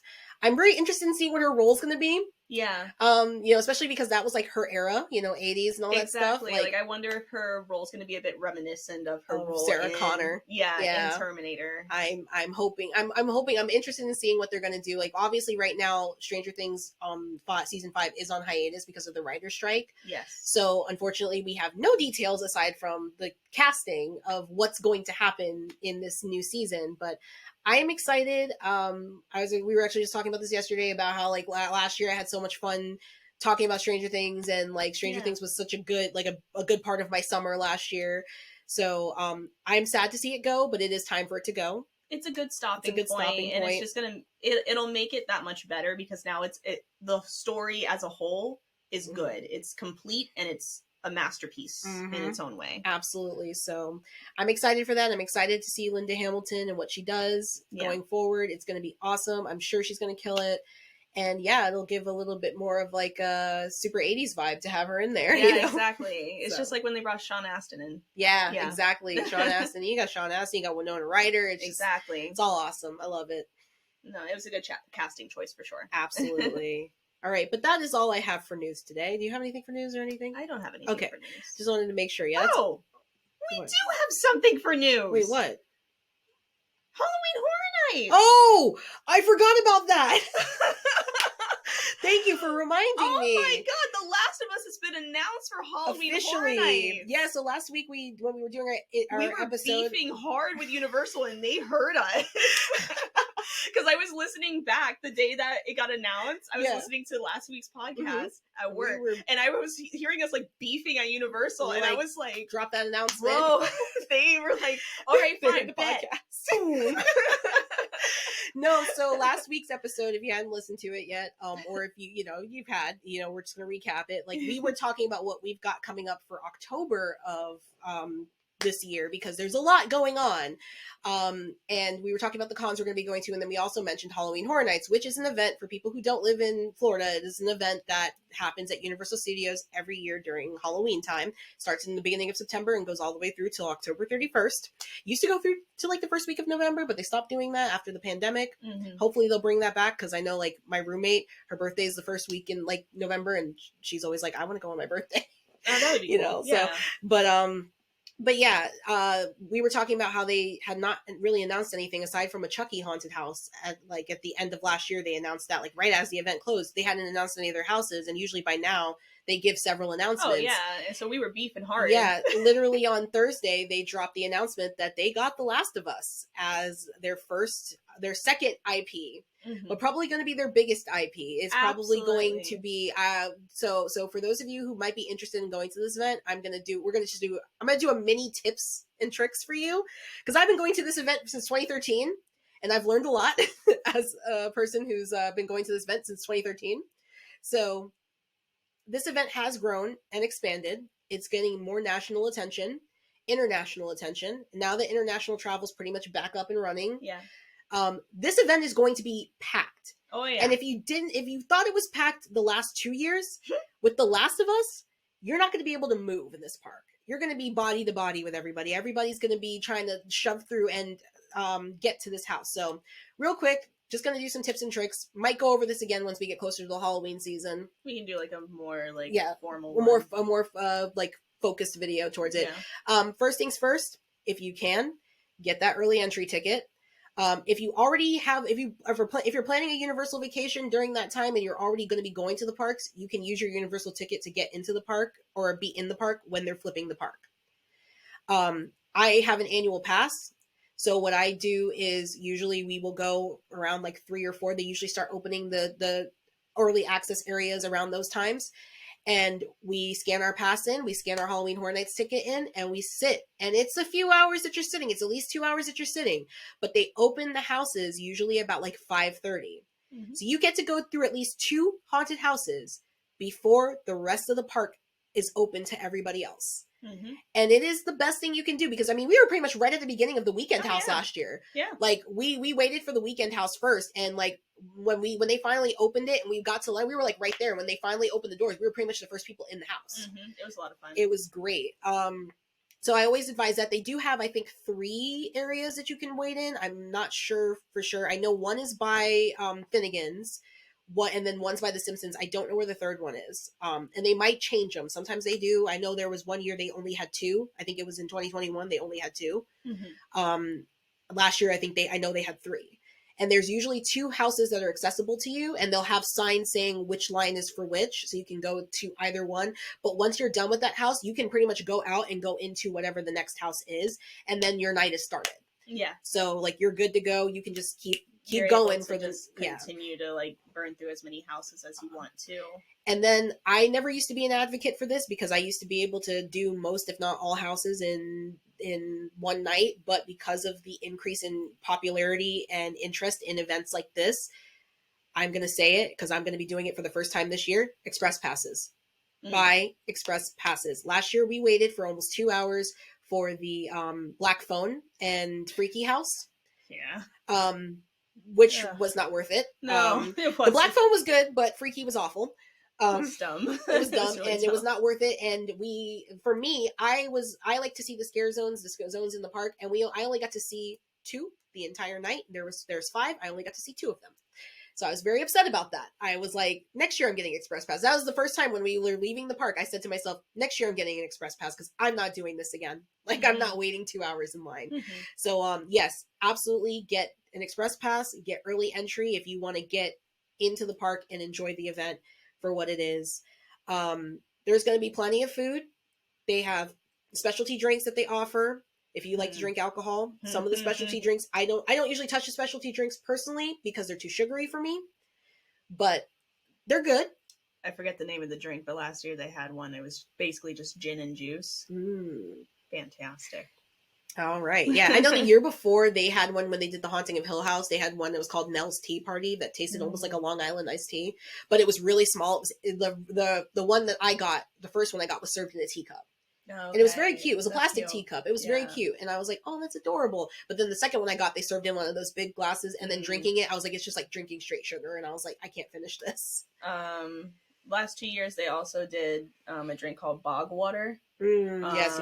I think last year they called it Bogwater 2 or like Return of Bogwater or something. It's pretty good. It's pretty good. Yeah. It gets you leaning. There's definitely a lot of options. Their food has gotten a lot better. Yeah. I used to never eat at Halloween Horror Nights because the food was just standard theme park fare.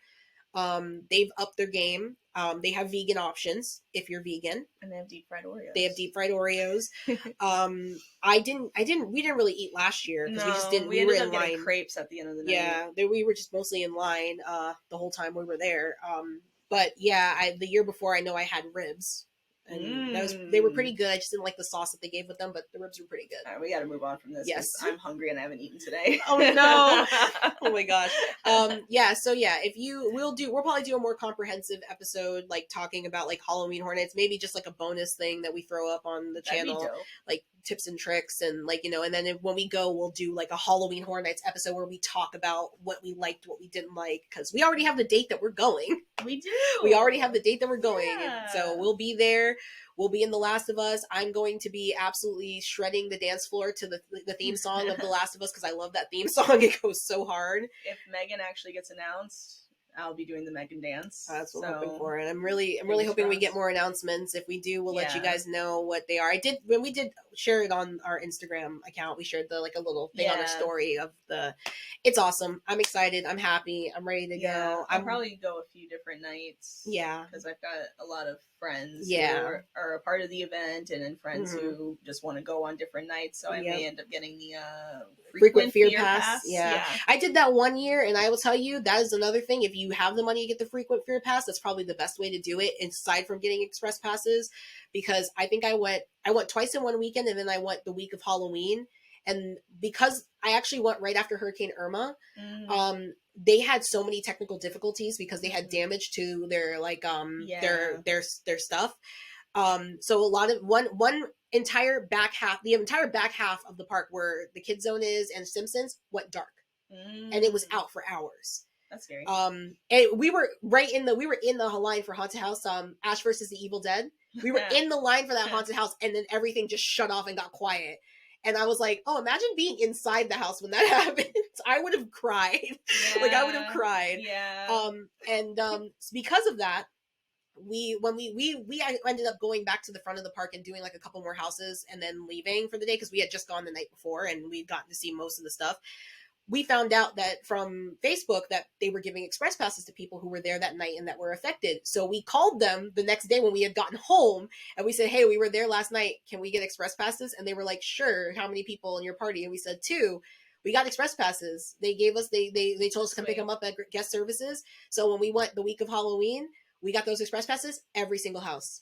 That's sweet. Every single house. And we didn't even use our express pass for like 2 of them. So like, I think it was the American Horror Story haunted house. And then there was another one we didn't use it for, but every single haunted house we went through. It was awesome. It was so cool. Best experience. Choice.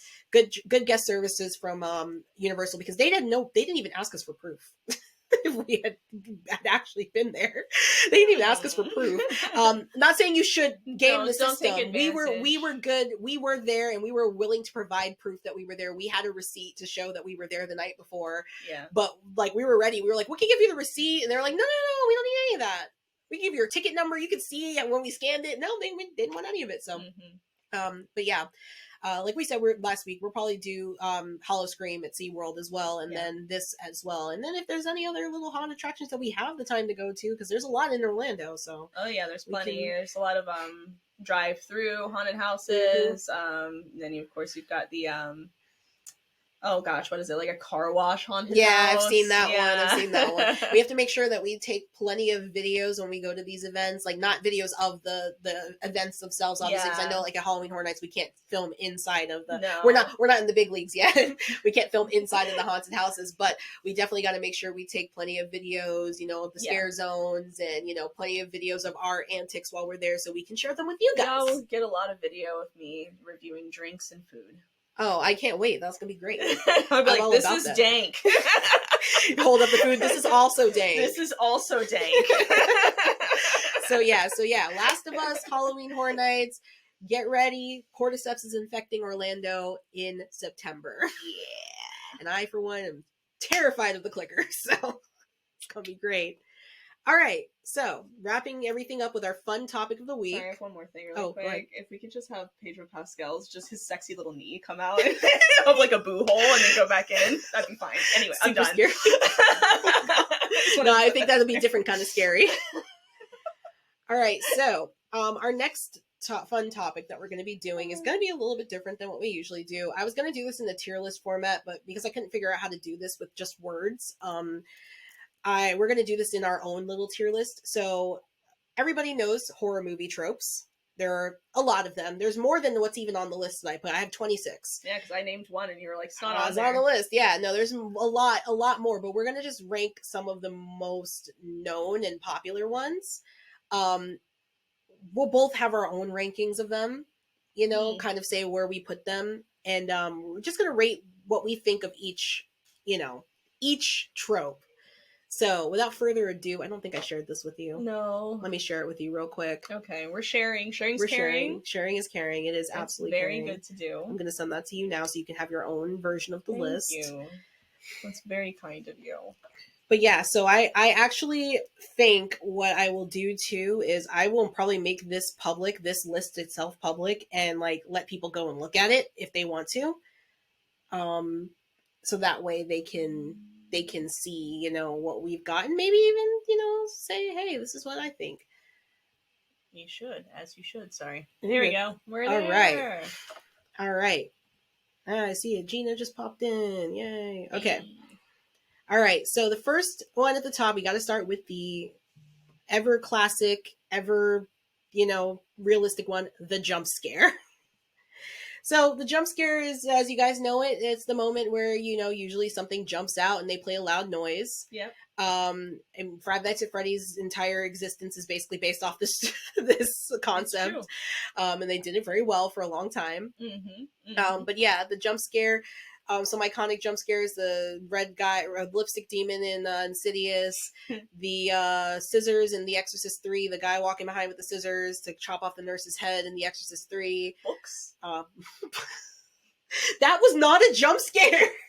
Was for me. I don't even know if people know what that movie is. That movie was like so bad. What's the name of that movie? I don't even know. I think it was The Haunting of Molly Hartley or something, or The Possession of Molly Hartley. Yeah. Something like that. I don't know. It's a bad movie. Chase Crawford was in it, and he pops up in like the middle of like the library, and he's like, books. Yeah, and they got me.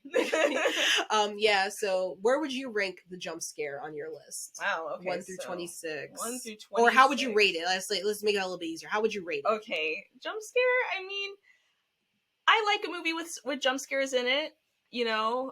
Back in the day I used to watch with like my hands over my face when I like was, more easily scared. So I would rank it higher up on my list. I feel like it's a necessity for a lot of movies. Not every horror movie, but for a lot of them. Okay. Yeah.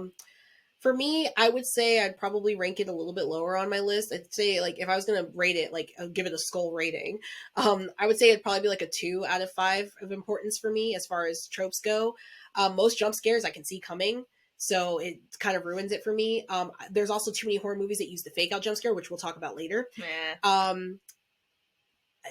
And it's very rare that a jump scare truly gets me. I think in some ways I can appreciate it when a jump scare actually like makes my heart leap out of my chest, leap up into my throat. I always go back to one of the best jump scares in my opinion was the tall man from It Follows coming out of the shadows, walking up behind her. Even though that was shown in the trailer, and I know people are gonna be like, oh, but we all saw that. Like, that still was really good to me because it didn't play like the obnoxious, like the noise or like the stinger. It was just like, he just walked up casually really fast. Or when they utilize sound really well, where you hear like the pitter patter. Now, this isn't to say that all jump scares are bad because I watch a lot of YouTube videos that utilize jump scares and those get me every time. True Horror Stories POV. If you've ever seen that YouTube channel, guys, that YouTube channel is terrifying. Definitely one that utilizes jump scares very well and gets me every time. Every time. I have to show you that YouTube channel. It's amazing. It's amazing. Please do. Okay, so next one. Creepy music forewarning the viewer. So like the Jaws theme, the Psycho theme, things like that. Those are iconic. Yeah. Yeah, those make really iconic moments. I'd rate that high. Rate that high? Yeah. Yeah. I'd probably rate that high too, because like, especially because like usually it makes the songs become super like, you know, like you said, iconic. I guess that's the best word you think of. Like, I mean, the only one I can really think of is Jaws. Like, I mean, I'm sure there's other movies that utilize it, but it's like, yeah, like the Jaws theme is just like, I mean, who hasn't gone swimming in their swimming pool and gone exactly, just start doing the Jaws theme to try to scare your siblings or your friends. Yeah, exactly. So yeah, no, I mean, I would rate that probably. I'd rate that high. Like probably I would say like a 4 out of 5 for me. Okay. I'm gonna write this down. So yeah, I'm not quite sure how I want to write it, so 2 out of 5. I'm gonna put 4 out of 5. All right, so next is Evil Clowns. My font color different. Yeah, that's fine. Okay. Evil Clowns. Hate them. It's what you think about the trope, though. I mean. Okay. I like the trope of evil clowns because clearly, like, I like Terrifier. I do like Pennywise now. We're cool now. Cool Skarsgård's Pennywise. Yeah. I'm gonna say this is mid for me. Mid. Yeah, because sometimes I feel like you have to really stand out as an evil clown. Like, and they were able to do that with Terrifier, with Art the Clown, but like there's a lot of clowns out there and clown movies out there where they just kind of fall flat, and because they're just trying to be what's already been done. Yeah. Killer Clowns from Outer Space. Okay, that's a masterpiece. It's a masterpiece. For me, I would probably rank Evil Clowns like a 3 out of 5. I think they're pretty overused. And like you said, they're all trying to do the same thing. I will definitely give it to Art the Clown. He is iconic. Like he is an iconic he's an iconic character. I like him, but yeah. I don't really find evil clowns all that scary. There was a point in my life where I was like, evil clowns would take me out. Like, I would see a clown in a movie or a TV show and I was done. Now I kind of like clowns. So, like, evil clowns. Like, I don't like regular clowns. They scare me more than, like, I could see Pennywise walking down the street and I'd be like, yes, get it, Penny. But I'm actually pretty deep in clown talk on TikTok right now. Lord. Well, like, don't send me any of those. It's just like people going to clown school, and it's like the most wholesome group of people in the world. I'm sure they usually are. It's really adorable, like watching them like come up with their like clown sona and everything. Oh my god, clown sona. Stop. They're like, I think I'm gonna go for the traditional red nose. I don't know, and it's like, oh, okay, yeah. All right. So the next one, I would say the next one is don't go there. So investigating a strange noise. So basically, you see somebody in a movie. There's a noise that is sus, and they're like, I'm gonna go investigate and see what that is. Hello, is anybody there? Where would you rank that? Where would I rank that? I don't know. They're stupid. 1 out of 5. Exactly what you're typing right now in this moment. 5. Yeah, like just stop doing it. I like to see like scary horror movie characters outsmart a smart person. Like we have enough movies with the idiots now. Yep. Let's start like being more creative with our writing. I agree. Yeah, that's the same thing I was gonna say. That's probably one of my least favorite tropes. I get so mad at a character, and at that point, I usually will say, like, me and my roommate will watch a horror movie, and someone would be like, "Hello, who's there?" or they'll start walking towards like the strange noise, and I go, "Whatever happens to you, you deserve it. You deserve it." Because I'd be at home by myself when I'm at home, and I'd be home alone. I hear a weird noise, and I'm just like, do I look and see what that is? And I go, no. I'm just gonna sit here, and if the killer comes in, then that's on me. That's on me. Sometimes I do it as a joke. I open the door. Hello. It was like one night where like the AC units outside of my apartment were making like really strange noises, and I was like, what the heck is going on? And I think I was on the phone with you, and I was like, I keep hearing this weird noise, like somebody breathing, and I laid there for a while, and then it went off, and I was like, I think it's the AC unit. I'm just gonna go close the window just in case. And that was like, I didn't go and investigate the noise. I went as fast as possible and closed the window and then ran back and said, okay, I'm safe.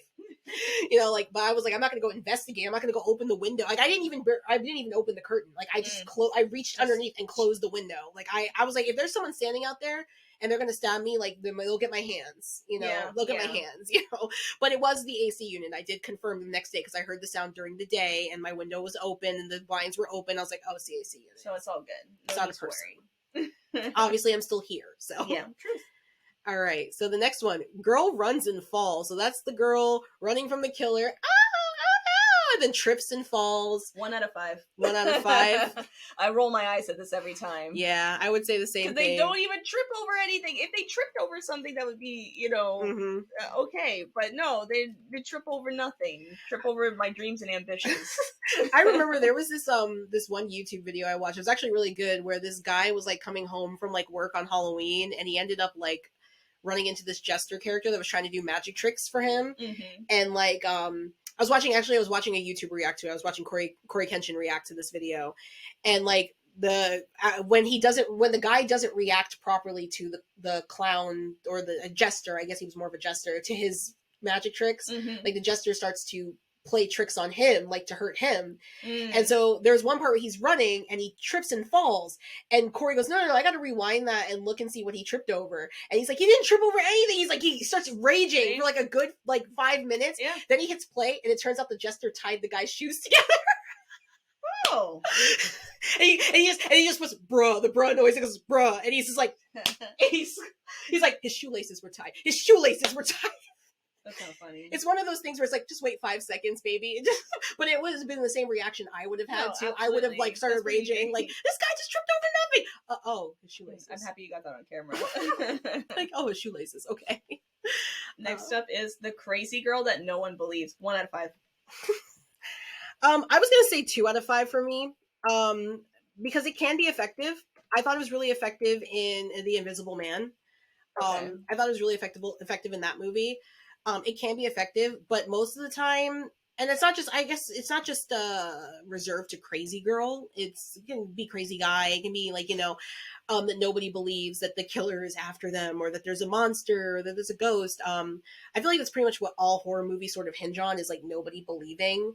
And sometimes it's done well. Majority of the time, it's like, you're really dumb if you don't think that that's actually happening. Like, that's really happening. You know, I don't know. It bothers me like when they're going ahead and they're like talking to cops, and the cops are like, "No." That's where it really gets me, and when the cops are. Their job is to take. I know you didn't finish watching Killer Clowns, but that's basically how the cop in Killer Clowns is. Like, they literally call him, his partner calls him to tell him that there are clowns killing everybody. And he's like, is the whole town trying to play a prank on me? And I'm like, the whole town is out to get you specifically, sir. Yeah. Like, Sheriff Mooney, worst character in horror movie history. Like, he got his fate was deserved. His fate was deserved. Because they're calling him, and like your partner's calling you, like, dude, I just saw a clown kill somebody, and he's just like, man, the whole town is just like messing with me. The whole town's just screwing with me. I'm done. Like, he hangs up on the guy. Talk about having main character energy. He does. He thinks that everybody in town is out to get him specifically. I'm like, dude, you are not that special. But yeah, other than that, there are times when it does work, so I'm okay with it. I need clarification on the next one here. Nature's Revenge, so that's basically like Jaws, Lake Placid, you know, The Happening. Bruh. I'm sorry. Yeah, so anything involving nature just going buck wild and deciding to end your life.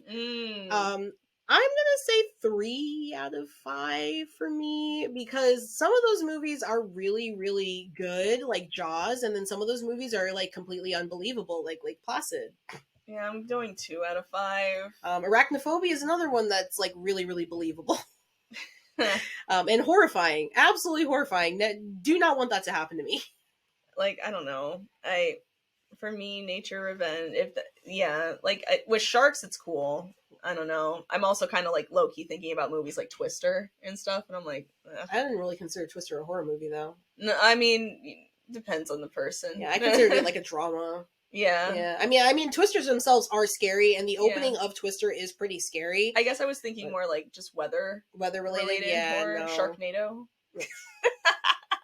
That's a whole different ball game. You see where my brain is at today.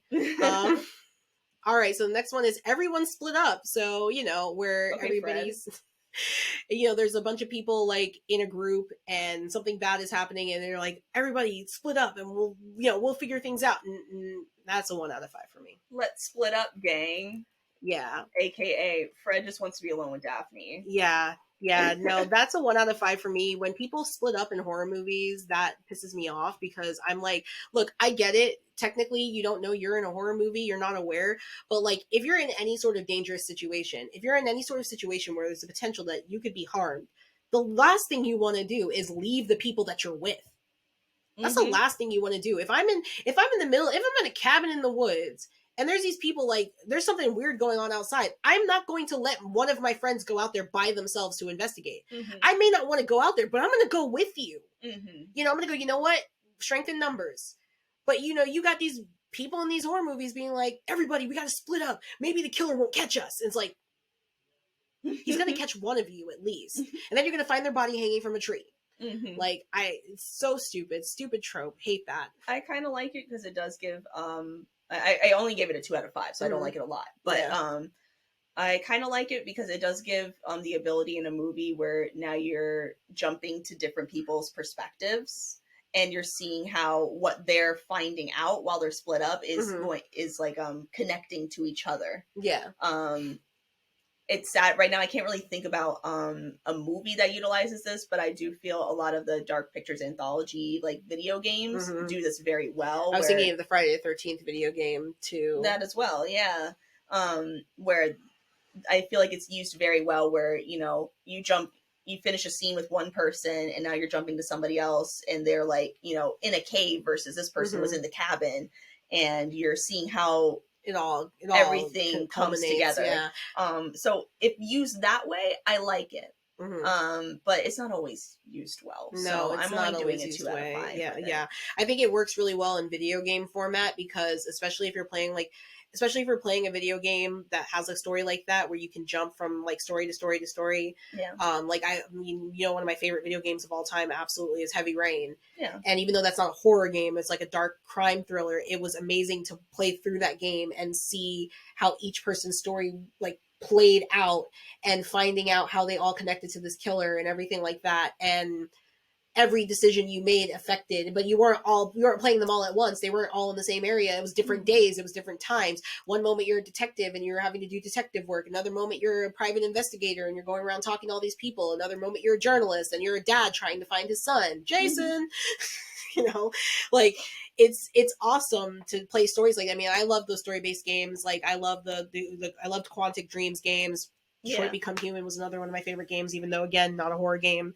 But I love when you're playing different characters and you can culminate. But yeah, in horror movies, most of the time they don't do the everybody split up thing really well. Very well. I know for sure there's some out there. I am struggling to think of them right now, but it can be done well. Yeah. All right, so number 9 here, we have cute child doing creepy things. Honestly, I'm giving that a 4 out of 5 because kids are scary. I was gonna say 5 out of 5. Kids are terrifying. Yeah, as soon as a kid starts acting weird in a horror movie, I'm like, sell your house, move, get out. When that kid's like, I'm talking to my best friend, Jessica, and there's no one sitting there, nah, move. Just move. Just leave. Damn, kids are scary. Okay, well, let me do 5 out of 5. Sorry, anyways. You're good. My OCD's just kicking in. Oh, you're okay. Yeah, no, I absolutely think that's a trope that I'd say it's a trope I rate pretty high. Like, it always creeps me out. It never fails. And as soon as a kid starts acting sus in a movie, I'm like, I feel that way. And then on the flip side, I'm like, don't mess with the babies. Come on. They're just babies. And most of the time they don't. Most of the time they're just like the, I call them like the, oh my gosh, what do they call it? It's like, they're like the ravens of like, they've been an omen when the kid starts seeing something weird or experiencing something weird. But then there's also movies like The Omen, There's also movies like The Omen, which is like, dude, just send that kid back to the fires of hell, please. The kid is terrifying. Damien, this is for you. It's all for you. Like, no. No, thank you. All right. Next up, we have an older expert with experience dealing with a spirit or monster. 1 out of 5 for me. I hate that trope. I hate that trope so much. When there's just some old guy or old woman that and I think the reason I hate it so much is because it's used in so many crappy movies, like One Missed Call, the Ouija, the original Ouija, not Origin of Evil, but Ouija. There's that movie Dark Skies, the Alien movie, which isn't a terrible movie, but like this man had all this info. Like, why on earth are you not sharing this with people? Like, he had all this info. That's true. I hate that trope. I'm like, why is it there's always like some old person that knows everything about this monster or demon that hasn't defeated it yet? Yeah. Like, come on, dude. Like, do something. I give it a 3 out of 5 just because I recently saw this used very well, in my opinion, in The Pope's Exorcist. I did not hear good things about that movie. I very much enjoyed it. Yeah. I did not. I keep seeing so many people tear it apart on YouTube. I'm like, oh Lord, it's nowhere for me to stream, so I can't watch it. I mean, I enjoyed it a lot. The little boy in that movie is a fantastic actor. But no, I thought it was used pretty well here, where the main character, the Pope's exorcist, basically he needed to figure out how to exorcise this demon properly, and he had to look more into his religion and everything, but he also needed to come to acceptance with things that happened within his own life in order to... That sounds like a lot of demonic possession movies I've watched. Yeah, I don't know. I just really, I liked how this one told the story. Yeah. And again, I haven't watched a lot of religious horror. I kind of mentioned that when we did our review of Saint Maud. Yeah. But I don't know. I did thoroughly enjoy that movie, and I liked how it was done. Yeah. Unpopular opinion. It's fine. I mean, like I said, I don't really like religious horror movies because that sounded like I can name 3 movies off the top of my head that had that exact same plot. Yeah. So, but that's just because they can do better. I feel like with religious horror movies, they can do a lot better with the stories they come out with. But I was mostly thinking of that movie Dark Skies with this, because that just made me so mad when they this dude just contacts her like, oh yeah, you guys have been abducted by aliens. I have also been abducted by these aliens. Let me tell you how to deal with them.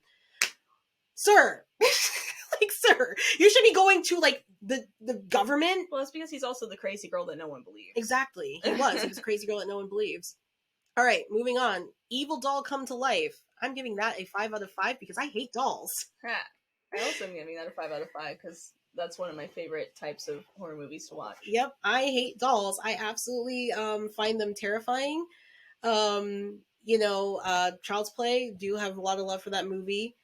I love, Annabelle creeps me out. I loved Annabelle Creation. That was a really good movie. Annabelle creeps me out. Pretty much anything where there's a creepy doll that comes to life. Yeah, puppets. I just recently watched Magic for the first time. I've never heard of that. Oh, it's an old one. It's from the 70s. Oh, okay. Yeah, but it's a slow burn in the beginning, but then when you finally get to the good stuff, it's a good movie. Okay, cool. Yeah, it's on Shudder. Oh, nice. Yeah. All right, the next one is The Final Girl. That one is 5 out of 5. I was gonna say, if you rate that any lower, I'm gonna drop kick you. Well, you are the favorite final girl. So. I am. All right. Okay, so this one was the one that we were talking about with the jump scare. The refrigerator door, medicine cabinet, or mirror trick. That is where somebody opens a door and closes it. And either there's somebody standing there that's scary, there's somebody standing there that's not scary, or there's no one standing there. And I give that a 1 out of 5. I hate that. That's part of the reason why I did not like Scream 5, because that whole scene with Dylan Minnette's character going through the house and opening things, and they framed it the way that they did, and then they would play a jump scare noise when he closed the door, and I'm like, dude, I understand you're kind of trying to be funny with it, but it's like, stop. We know there's not going to be anything standing there. We know that Ghostface is probably not going to come until we're lulled into a false enough sense of security that then here comes Ghostface, and that's exactly what happened. Yeah. And I was like, I could call it. Absolutely hate that trope where somebody's they're washing their face in the mirror and they bend down and then they sit back up and then their husband's standing behind them and they're like, hey babe, and it's and it plays a loud jump scare. I'm like, you didn't earn that jump scare. You didn't earn that jump scare. You just didn't do it. The only time I will say I think I've seen this used really well was in Brightburn. Okay. There was a scene where she I think I haven't seen this movie in so long. I loved this movie. I need to watch it again because it is on Tubi, but Tubi is not working for some reason on my TV. But I think it's the aunt is like washing up for bed or something at night, and she's like goes to wash her face, and she bends down, and I was fully expecting jump scare or her husband or something, and she stands up, and it's so subtle, but the kid is in the background, like up at the ceiling, and you don't notice it. It doesn't focus on it. They don't play a jump scare noise, nothing. She just sits up, and then you're like, oh, and then he just casually floats into the closet, and I'm like, cool. Oh no. I was like, that movie is amazing, and everybody hated that movie, and I'm like, I will literally fight you guys. This is one of the best horror movies I've ever seen. The idea of Superman as a horror movie villain, like that kid was vicious, he was violent, oh my god, it was amazing. And people were like, that movie sucked. I'm like, what, because you don't want to think of Superman killing people? I mean, have you read DC Comics? I know, for real. He's done it. He's done it. Like that, and the way they set it up at the ending, I really wish that movie would have done well, because they could have done a dark DC universe with all of them being evil, and it would have been chef's kiss. But that scene, that was actually genuinely scary, was that scene, because they just did it really well. Because I thought it was going to be like a jump scare, and like he was going to be behind her or her husband was going to be behind her, but then it's like you're just sitting there, you're like, oh, no jump scare. Oh shoot, he's just floating behind. I was like, no, you're dead, lady. Superman's here. You're dead. Superman's here. So what do you think about it? I have here 1 out of 5 as well. I feel like, I don't know, like maybe a decade ago it was a good trick that was being used, but then it became very popularized very fast, and every movie was using it, and so it just got cheaper and cheaper as time went on. So it's very cheap now. It's a very unearned scare when they do that. And especially when it's not anything scary, it makes me even angrier, because I'm like, don't play a jump scare noise when it's just somebody's husband. Orphan. That was my one gripe with the original Orphan movie, was like, she closes the medicine cabinet and her husband's behind her and it plays a jump scare noise. I'm like, bruh. All right. Okay, so the cabin in the woods scenario. A group of teens gets offed one by one. 5 out of 5. I know you love that. It's my jam and my jelly. I mean, I've already kind of spoke on this before in like previous episodes of this podcast, even like the first one I ever like started doing this with you. I don't know. I just, that's my thing. Like, you know, just put a bunch of idiots in the woods and let's split up, gang. And like, let's, you know, like, let's do our thing. Let's hack them up. Let's get some cool kills out of it. Like, I don't know. It's sick. Yeah. I think I gave it a 2 out of 5, because that's probably one of my least favorite tropes, just because it does, my whole thing with horror, and it's something that I talked about actually with somebody on Facebook recently, is substance. You know, a slasher movie is great to watch when you're hanging out with friends, chilling, or it's good to put on to sort of just like lull you into like dreamland, you know, like in that sense. But when I'm looking for something to really like turn my stomach or like get me like talking about something, I'm like definitely looking for something with more substance. And you know, when they have like the group of teens with no substance, all these characters suck, you're not rooting for anybody, and you're just like, all right, how are you gonna kill him? It's fun to watch, and especially fun when you're watching it with friends. I love watching those types of movies with friends and like laughing and you know, be like, oh shoot, like look at that kill, oh my god. But like, it's not a movie that me by myself I'm gonna put on to watch as like oh yeah, I really want to watch that. The only Cabin in the Woods movies I like are Cabin in the Woods, because that one went deeper than what we all thought, and Evil Dead. Evil Dead. Okay. Because Evil Dead just rocks. just rocks. But that's it. Like, aside from that, it's like, I'll watch those other movies. I put on Sleepaway Camp the other day after we talked about it, just to watch it, because I was like, I haven't seen this in so long, and I watched it again. I'll watch them. There's nothing wrong with them. They're fine. But it's definitely like, I'm like, I want to like the people in the movie that I'm watching, and like when they write these movies, they write them just so you can hate them and like be like, all right, kill that character, kill that character, kill that character. And it's like, that's not scary anymore. I'm not scared. I'm rooting for the killer. I'm going, yay, get him. I guess that's kind of movies I like, where like the killer is more iconic than like the rest of the cast. Yeah. And, I don't know. Those are the movies that make the money, because they get the horror fans talking, and like they get the horror fans excited about the movie, which is, it's like, again, those are fine movies. I enjoy them. I have nothing against slasher movies as films. I do, a lot of my favorite horror movies are slasher movies, but if you ask me what movies scare me, no slasher movies scare me. None scare me. I'm usually like when people are like, oh yeah, I was so terrified of like, you know, like Friday the 13th. I'm like, really? I was like, oh, get him, stab him with a knife. Like, you were scared of that movie, really? Oh, okay. I don't know what you were scared of. There was nothing scary about it. It was a good time for me. It was just another Friday night. So number 15 is no cell phone service. 1 out of 5. Yeah, that one's stupid. The only time it should have been used was in One Missed Call. They had too much cell phone service in that movie. Too much cell phone service. That's so true. That's one of the worst rated horror movies of all time. Is it really? Yeah. I mean, I can see that. It's a terrible movie. It's awful. But yeah. Okay, lost critical items like keys. I'm going to give this a 2 out of 5. Only because I still think that the lost critical items, like keys, was used very well in Get Out. Okay, yeah. Was used very well in Get Out. That was honestly a jaw-dropping moment for me in that movie. I was very upset and heartbroken when she was like, you know, I can't give you the keys, babe. I was like, I hate you. Mm-hmm. I had faith in you. You broke my heart. I have that as a 1 out of 5. 1 out of 5. Yeah, just like the no cell service. I don't know. Yeah.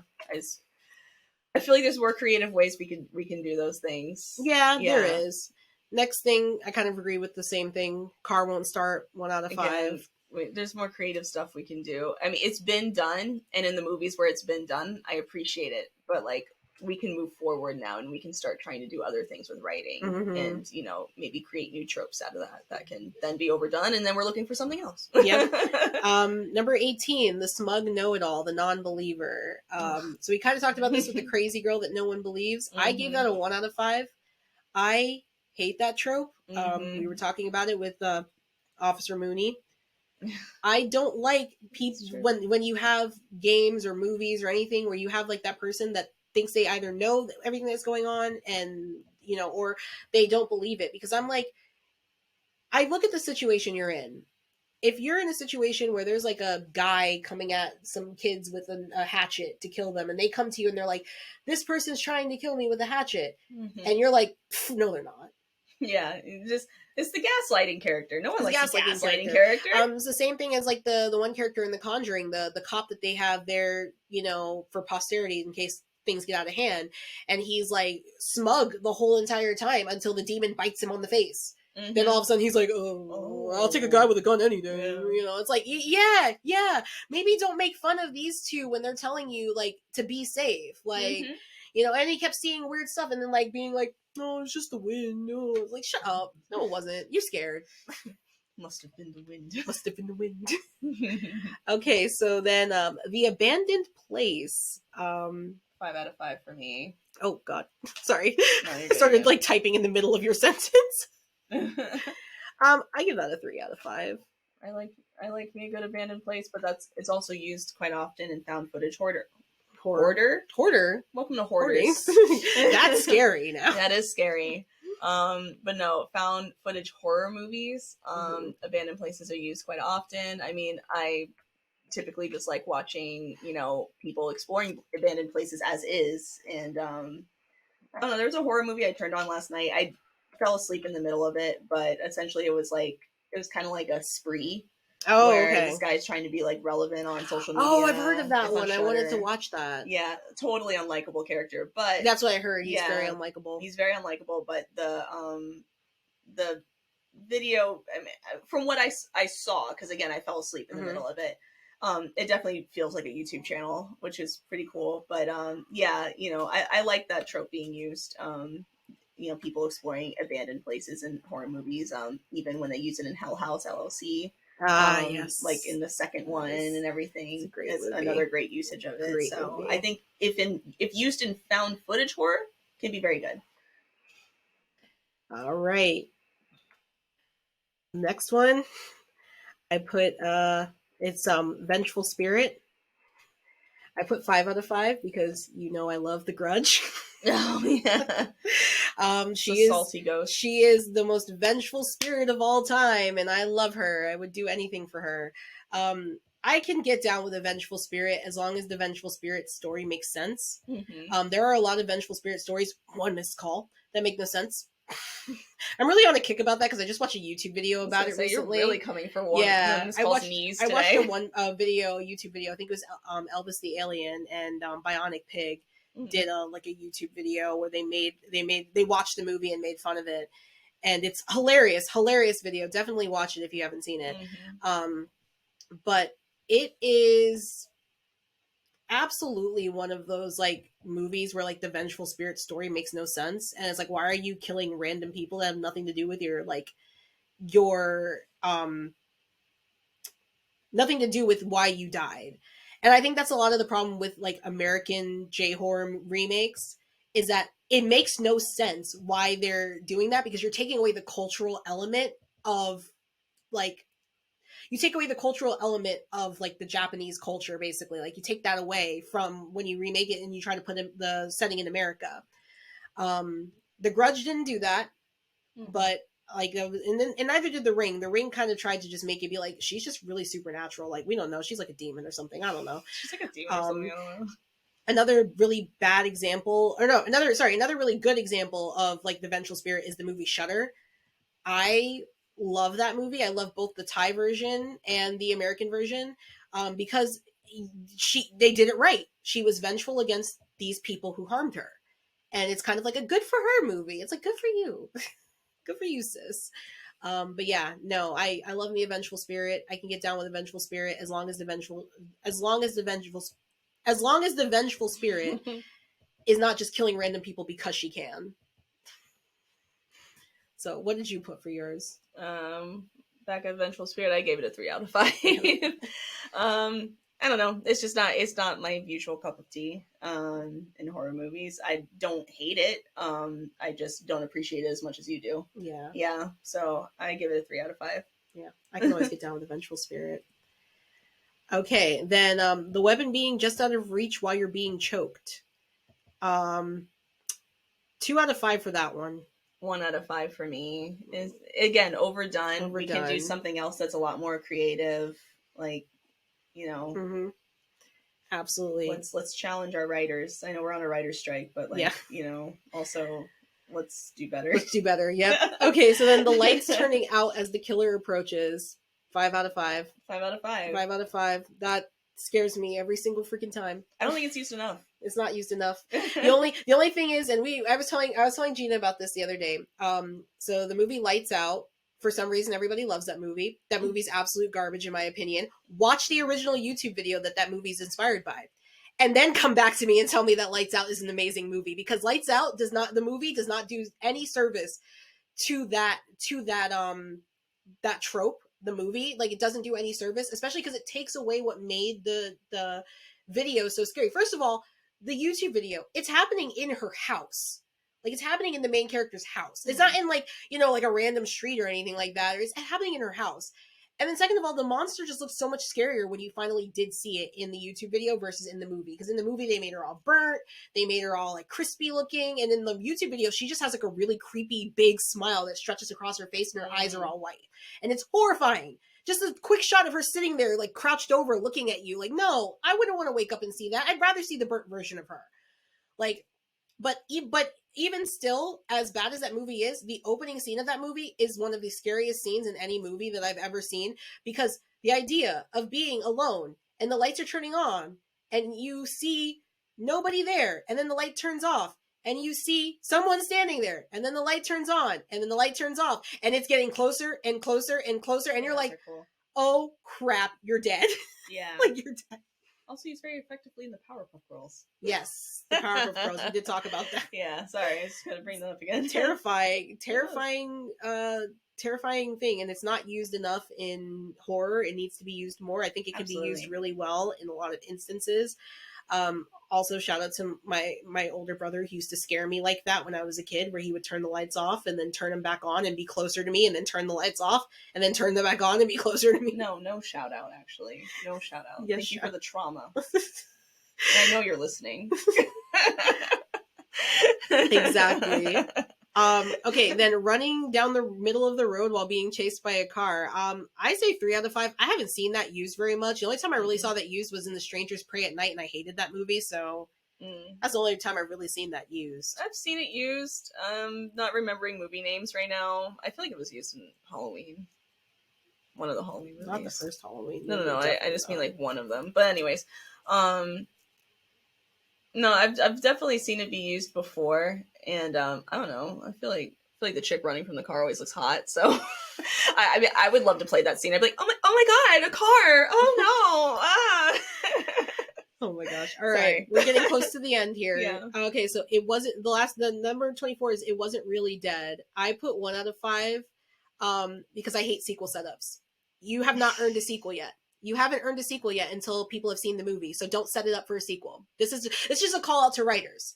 Don't set your movie up for a sequel because you haven't earned it yet. If it's a brand new movie you're just coming out with, don't set your movie up for a sequel. Yeah, because you don't know if people are going to like it, and you don't know if you're going to earn a sequel. And then you have to come up with a whole story. Unless you have a plan, unless you're writing like a whole franchise in one sitting, setting up that, like, you know, oh, the killer wasn't really dead. The killer is still alive. The killer's still out there. Like, that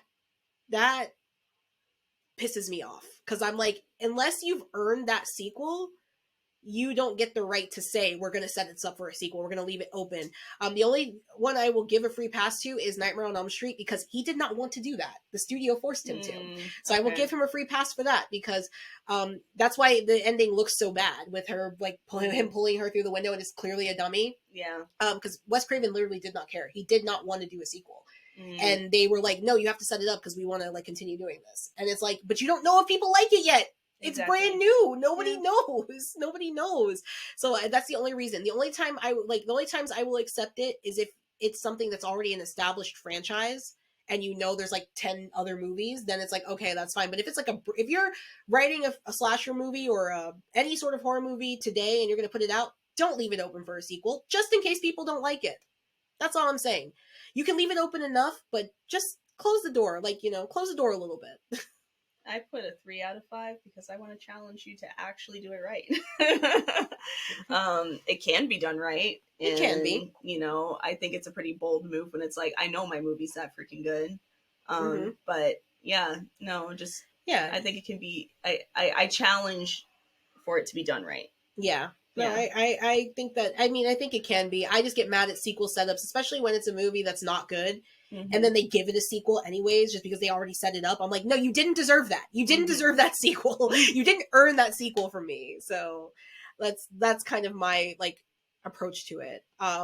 Number 25, Looking Great After an Exorcism. I gave that 2 out of 5 because what the hell? I gave it a 5 out of 5 because Slay Queen.